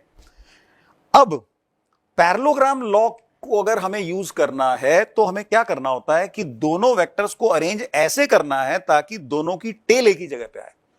तो मैं क्या करूंगा कि इसी वेक्टर बी को शिफ्ट कर लूंगा। वेक्टर को इक्वल वेक्टर पढ़ना हमने सीखा था, इक्वल वेक्टर हमने पढ़ा था कि भाई इसी वेक्टर किसी वेक्टर के पैरेलल हम लाइन खींच सकते हैं सेम लेंथ की। तो ये बी के बराबर ही लेंथ की मैंने लाइन खींची है और उस पे लगा दिया एरो, तो ये वाला भी वेक्टर बी है। ये दोनों वेक्टर बिल्कुल बराबर है, ये वेक्टर बी बोल रहे हैं तो ये भी वेक्टर बी। अब देखो parallelogram law of vector addition क्या कहता है। Parallelogram law of vector addition ये कहता है कि भाई अगर दो वेक्टर्स इस तरह से अरेंज्ड हैं कि उनका टेल एक कॉमन पॉइंट हो रहा है, ठीक है ना, उनका जो टेल है वो कॉमन पॉइंट हो रहा है, एरोहेड दो अलग अलग डायरेक्शन में पॉइंट कर रहे हैं, तो ऐसे केस में क्या करें कि हम एक पैरेललोग्राम को कंप्लीट करें। पैरेललोग्राम कंप्लीट करना है with the two vectors at the adjacent sides. दो वेक्टर ये जो है पास वाली पैरेललोग्राम की साइड है। तो बड़े आसानी से पैरेललोग्राम यानी कि समानांतर चतुर्भुज हमने कंप्लीट कर लिया है। Okay, now the diagonal of this parallelogram starting from the common tail points of vector will give you the resultant of the two vectors। यानी कि वेक्टर्स के रिजल्टेंट को निकालने का दूसरा तरीका जो पैरेललोग्राम लॉ से हमें मिल रहा है, उसमें हम क्या करेंगे, दोनों वेक्टर्स को इस तरह से अरेंज करेंगे कि उनका जो है एक कॉमन टेल पॉइंट हमें मिल जाए, दोनों की टेल पॉइंट जो है एक ही जगह पे आ जाए, और फिर हम दोनों को वेक्टर्स को दो साइड बनाते हुए पैरेललोग्राम कंप्लीट कर लेंगे, और पैरेललोग्राम का डायगोनल उसी कॉमन पॉइंट से जाने वाला वो हमें बताएगा रिजल्टेंट आर। तो यहां पे जो आर वेक्टर है ऑफ कोर्स ए और बी का रिजल्टेंट है। ये हम चीज ट्राइंगल लॉ से भी जानते थे, तो जो रिजल्ट हमें ट्राइंगल लॉ से मिल रहा है वही पैरेललोग्राम लॉ से मिल रहा है। तो पैरेललोग्राम लॉ में एज सच कोई नई इंफॉर्मेशन नहीं है, एक ही बात को कहने का दूसरा तरीका है। लेकिन पैरेललोग्राम लॉ का एक एडवांटेज तुम ये देख सकते हो कि भाई जो दो वेक्टर्स के बीच का एंगल था, जो हमने ट्राइंगल लॉ के टाइम पे मैंने ऐसे शो किया था, सेम एंगल अब हमें यहां पे दिख रहा है, दोनों के बीच का एंगल। और ए का जो मैंने वेक्टर आर से एंगल लिया था, एंगल फाई, वो मुझे यहां नजर आ रहा है। तो जो चीज तुम क्लियरली यहां पे देख पा रहे हो वो ये है कि भाई वेक्टर आर का ए से जो एंगल बनता है, जिसका कि फॉर्मूला हमने सीखा था अभी, ठीक है ना, ये वाला फॉर्मूला हमने सीखा था कि वेक्टर आर का ए से कितना एंगल बन रहा है, वो रिजल्ट, वो एंगल किस तरफ है। भाई ये कंफ्यूजन हो सकता है ना कि ए से इधर फाई है या उस तरफ फाई है, वो कंफ्यूजन तुम्हें इस पैरेललोग्राम को देखने के बाद नहीं रहेगा। ये ध्यान दो कि जो वेक्टर का रिजल्टेंट है, दो वेक्टर्स का रिजल्टेंट, उसकी डायरेक्शन हमेशा जो दो वेक्टर्स हैं ए और बी, उनके बीच में ही होगी, उनके बीच की कोई डायरेक्शन होगी, ठीक है ना। तो ए इस डायरेक्शन में पॉइंट कर रहा है, बी इसमें पॉइंट कर रहा है, तो क्लियरली जो वेक्टर आर है उसकी डायरेक्शन ए और बी के बीच का जो एंगल बन रहा है, एंगल बिटवीन द वेक्टर, उसी में से कोई डायरेक्शन आएगी, ठीक है। और हम डेफिनेटली बोल सकते हैं कि angle phi is obviously less than angle theta. It can be equal in a trivial case when it is zero. अगर थीटा जीरो है तो ऑफ कोर्स फाई भी जीरो हो जाएगा, अदरवाइज नॉन जीरो के केस में फाई हमेशा theta से छोटा एंगल आएगा। तो रिजल्टेंट वेक्टर की डायरेक्शन हमेशा ए और बी के बीच में होगी। अच्छा, और हम ये भी कह सकते हैं कि भाई अगर दोनों में से कोई एक वेक्टर बड़ा है एक छोटा, जैसे ये जो डायग्राम मैंने बनाया है, इसमें तुम देख सकते हो कि वेक्टर ए की लेंथ ज्यादा है, वेक्टर बी की लेंथ कम है, ठीक है ना। तो जो बड़े, और ये जो एंगल फाई है, ये तुम समझ सकते हो कि ये एंगल, रिजल्टेंट का वेक्टर ए से जो एंगल बन रहा है फाई, वो और आर का जो बी से एंगल बन रहा है, उनको अगर तुम कंपेयर करो तो तुम देख सकते हो कि आर का ए से बनने वाला एंगल छोटा है। तो एक चीज हम ये भी नोटिस करेंगे कि भाई वेक्टर आर की डायरेक्शन ए और बी के बीच में तो है ही, it is closer to the bigger vector. A और बी में से वेक्टर ए बड़ा है तो वेक्टर आर उससे छोटा एंगल बना रहा है, और छोटा वाला जो वेक्टर है उससे बड़ा एंगल बना रहा है। इस चीज को हम और डायग्राम बना के देख सकते हैं। इस तरीके के डायग्राम बनाने की प्रैक्टिस करनी चाहिए हमें। तो जैसे मान लो मैंने एक डायग्राम बनाया इस तरीके से जिसमें वेक्टर ए को मैंने काफी बड़ा ले लिया वेक्टर बी से। अब देखो मैंने पैरेललोग्राम कंप्लीट किया और ये हो गया हमारा resultant according to the parallelogram law of vector addition. तो अब तुम देख सकते हो कि इसमें एंगल फाई कितना छोटा आ रहा है। मैंने वेक्टर बी को छोटा लिया तो एंगल फाई छोटा आ रहा है। तो ये हमें समझ लेना चाहिए कि जो रिजल्टेंट वेक्टर की डायरेक्शन होगी वो बड़े वाले एंगल के क्लोज होगी। पहली बात तो दोनों वेक्टर्स के बीच में होगी, बड़े वाले एंगल के क्लोज होगी। जो छोटा वेक्टर है उससे उसका एंगल बड़ा होगा, ठीक है ना। इसको अगर मैं बी वेक्टर को बड़ा करके भी तुम्हें दिखा देता हूं, भाई वेक्टर ए की डायरेक्शन मान लो ये है, और ए और बी के बीच का एंगल भाई कोई जरूरी नहीं कि एक्यूट ऑब्ट्यूज एंगल भी हो सकता है। तो मैंने ऐसा बना दिया, मान लो ये वेक्टर ए है, ये वेक्टर बी है, दोनों को एक कॉमन टेल पॉइंट पे बनाया क्योंकि मैं पैरेललोग्राम लॉ यूज करना चाहता हूं।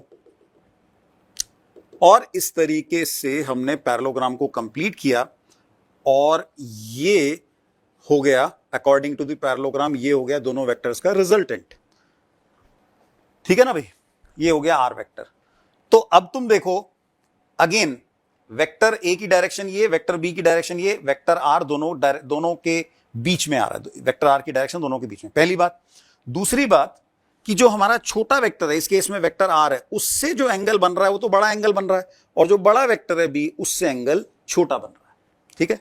अच्छा, अगर मान लो ऐसा हो कि भाई दोनों वेक्टर्स की लेंथ बिल्कुल बराबर ही हो गई, तो क्या होगा। तो ए और बी का मैग्नीट्यूड अगर बराबर है, उस केस में क्या होता है वो भी देख लेते हैं। वेक्टर ए, ये मान लो वेक्टर बी, दोनों मैं बराबर लेंथ के ले रहा हूं, ठीक है। ए और बी, वेक्टर बी मैग्नीट्यूड में वेक्टर ए के बराबर, ठीक है। तो अब अगर मैं इस पैरेललोग्राम को कंप्लीट करूं तो पैरेललोग्राम में आमने सामने वाली साइड्स तो बराबर होती हैं। यहां पे क्या है कि एडजेसेंट साइड्स भी बराबर है, यानी कि चारों की चारों साइड बराबर हो गई। तो फिर ये पैरेललोग्राम क्या बन गया, ये तो रोम्बस हो गया, समचतुर्भुज हिंदी में बोलते हैं। तो अगर ये रोम्बस हो गया तो रोम्बस के बारे में तुमने एक प्रॉपर्टी सीखी होगी। क्या सीखी होगी कि भाई रोम्बस के केस में जो डायगोनल होता है वो एंगल का बाइसेक्टर होता है। ये 10th क्लास की ज्योमेट्री में बताया जाता है। रोम्बस का डायगोनल करस्पॉन्डिंग जो एंगल है, जिस पॉइंट से वो डायगोनल गुजर रहा है, उस पॉइंट पे जो एंगल बन रहा है उस एंगल को वो बाइसेक्ट करता है। तो अगर ये पूरा एंगल दोनों वेक्टर्स के बीच में हम थीटा लेते हैं तो each of the angles is θ/2। Okay, तो इस एंगल की, वेक्टर के रिजल्टेंट की डायरेक्शन की फील होना बहुत जरूरी है। फॉर्मूला अपनी जगह पे है, फॉर्मूला यूज करके तुम कैलकुलेशन कर सकते हो, लेकिन ये फील तुम्हें होना चाहिए कि भाई जो बड़ी लेंथ वाला वेक्टर है उसके क्लोज जो है रिजल्टेंट की डायरेक्शन होती है। बाय चांस दोनों वेक्टर्स की लेंथ बराबर हो तो रिजल्टेंट दोनों वेक्टर्स को बाइसेक्ट करेगा।